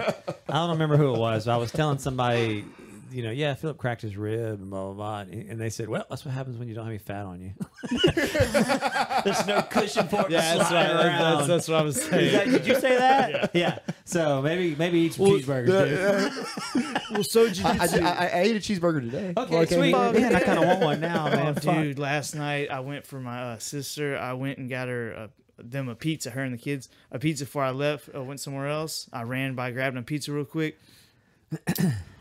Oh my God. I don't usually eat pizza, and I didn't eat pizza, but I grabbed it. This is just Little Caesars, shitty pizza. Yeah, but I grabbed it. I thought I threw it in the house for him. There you go. I got to go. I got in my truck, and it's still in there. It's still, and I just start crying and drive off. Knowing it's not there. Oh my God, it smells so good. You got to treat yourself once in a while, man. I do, but but you're in your own way. I try to treat myself whenever it's worth it. Like that pizza's not worth it. That pizza wasn't worth it. Philly's pizza around here, to me, that's worth it. Yeah, Philly's if I'm gonna splurge, it has to be something legit. I feel like such a piece of shit. If I like a cookie, I'm like, oh, I'm gonna eat this cookie, and then it's a shitty cookie. Yeah, I get so pissed off. I get mad. Yeah. It's got to be a chocolate chip cookie that's soft. Well, yeah, something. Yeah, something. I like day old chocolate chip cookies. But it's still got to be soft though. And if it's not soft, then it's got to have some milk with it. Yeah, I'm not a big milk drinker, but I like chocolate and water. I will take a bunch of cookies and put it in a bowl and pour some milk over it like it's some cereal. I have a friend. I think they do have a cereal. And I will kill it. I have a friend cookie that does like shit. Cookie Crisp. Yeah. No. Real cookies.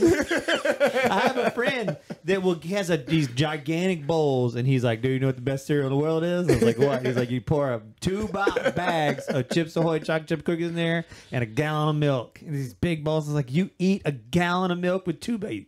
Yeah. Wow. Okay. And he's not fat, really. He's got a little extra belly, but he's not a fat guy. He's like, man, that shit is great. Yeah. Anyway. It's been many years since I've done that, but I will tell you. It's a youthful thing. Yeah. Also, you know what's great? Back in your hip-hop days. Right? Popping milk and cookies. Milk and cookies. Yeah, boy. Oreos. Oh God, they're good. Yeah, you put them in a bowl. You pour that milk over it. You let it set for a little while. So the rim of the Oreo cookie dissolves into the milk, and it's just like that soft chocolatey part with the soft middle, and that's what you eat. It's like Food Network porn. It's like a. it's like taking communion. Every time you take a bite, it's definitely, Man, you know what I like? Cool. I like Cool Whip. definitely good, dude. Cool Whip is good, and that's got like that.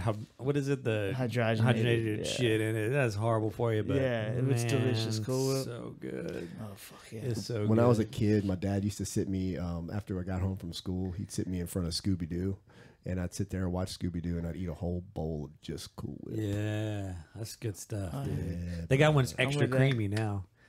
Oh yeah, The they extra do. creamy. Oh well, when y'all come over tomorrow, Tammy We have made, bowls of Cool Whip. well, Tammy made a blueberry crisp, Hell and we bought some Cool Whip, Shit, yeah. so it's on. That's all, yo. It's on. You need us to bring anything? You need me to bring anything? Yeah, I'll grab something. Just bring yourself. If you want to bring something, bring something. If not, just bring I'll yourself. grab something. We'll have I'll stuff. figure it out. Her brother's coming. He said he's making a Red River pasta. What the fuck is that? It's he's a chef. So Oh, sweet. It's good. Sweet. It's good. And Pasta's another one of my weaknesses. and we'll have gumbo. What? And Well, then I can't. I'll bring some. and whiskey. And yeah. Sounds awesome. Hopefully the Saints will win. Well, hope so. Yeah. But Yeah. I could just go not even watch the game. Man. But I know. But if I am the mood would be better if I am they won. acclimated to Saints losing.